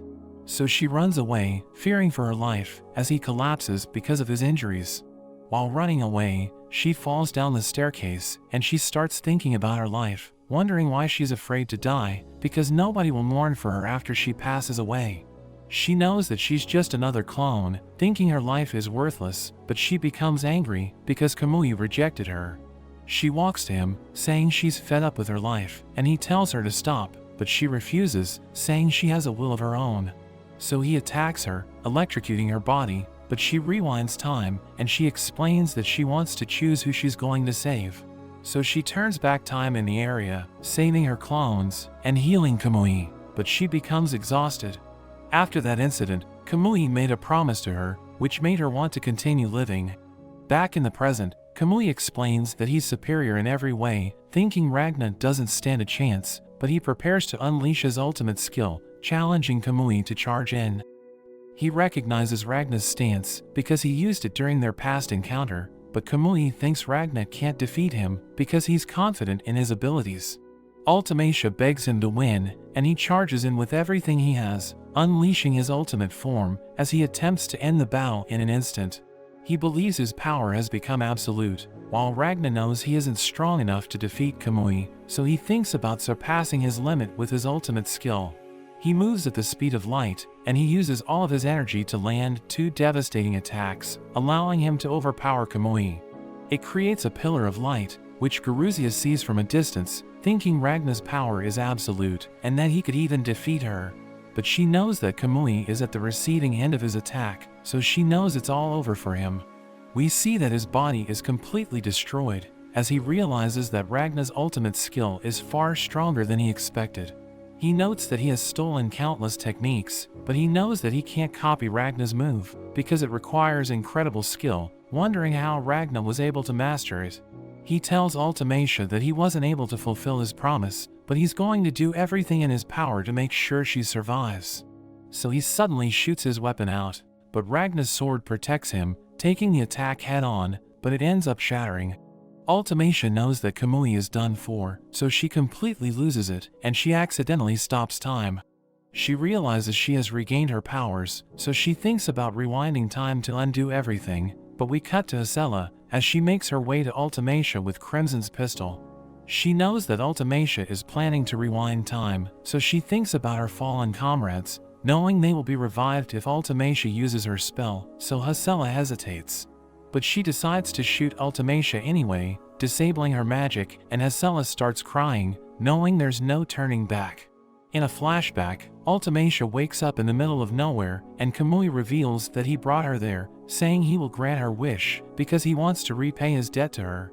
But she can't think of anything she wants, so he tells her he's going to decide for her, saying he will destroy the Sun Cult to set her free. He asks her about her lifespan, so she reveals that she can only live for 4 years, but he thinks it's too short, telling her to survive until he repays his debt, and he promises not to keep her waiting for long, saying he's extremely fast. We return to the present, as Ultimacia realizes that the sun is going to burn her, so she starts looking for a place to hide. She recalls that the sun god condemned her when he found out about her, but he blames himself for making her too perfect, revealing that Ultimacia is stronger than the other clones. He explains that he reminds her of the original Karula, but he regrets letting her lead the clones, because she taught them to be more selfish, so they started disobeying orders, and he sees this as an act of rebellion. He reveals that he caught Kamui, saying he's an enemy of the cult, and the sun god knows that Ultimacia is working with him, so he decides to execute both of them. She tries to explain that she wanted the clones to enjoy their lives, asking God if this counts as a sin, but time suddenly stops, as a strange entity appears, and it takes the form of a clone. She introduces herself as the dragon god, but she reveals that she still doesn't exist in the world, inviting Ultimacia to worship her. Ultimacia asks her if she can save Kamui, and she confirms this, promising to grant Ultimacia's wish if she joins the dragons. Back in the present, Ultimacia calls out to God, knowing she's her only hope. But nothing happens, so Ultimacia realizes that God has abandoned her, because she's no longer needed. Her body starts burning, but she's determined to survive, so she looks for a shade, as she thinks about Kamui, calling him an idiot, because he made her wait for too long. She sees Kamui's weapon, and she decides to spend her final moments there, saying she wants to spend more time with him, because he made her life worth living. Crimson returns her heart, and her body burns away, as she becomes immortal once again. Ragna realizes that his sword has been destroyed, and he talks to his future self, who asks him if he feels any regret. But he reveals that he doesn't, knowing he needed help to defeat the dragons, so he doesn't want to insult everyone by feeling that way. But he mentions that he's sad, and Crimson suddenly appears, asking him if he's going to give up on wiping out the dragons. So he explains that he's going to endure his sadness so that he can achieve his goal, and he wakes up in a stasis chamber as Crimson helps him recover. She leads him to a hospital, where Ragna sees the survivors, and he can't believe that Starlia is one of them. Crimson explains that the poison is gone, and Isaac recalls that Zora promised to give them a gift, realizing that he's the one who healed Starlia. Ragna is happy that she's survived, but he realizes she's in a coma, saying he will wait for her to wake up, so that she can make a sword for him again. He leaves the hospital, and Shin asks him where he's going, so he explains that he's going to hunt the next bloodline. Shin promises to catch up to him, and he looks forward to seeing everyone again, saying he will continue to defeat the dragons to make the world a better place. But that's where this video ends. Remember to like and subscribe to the channel. Thanks for watching, and I'll see you next time.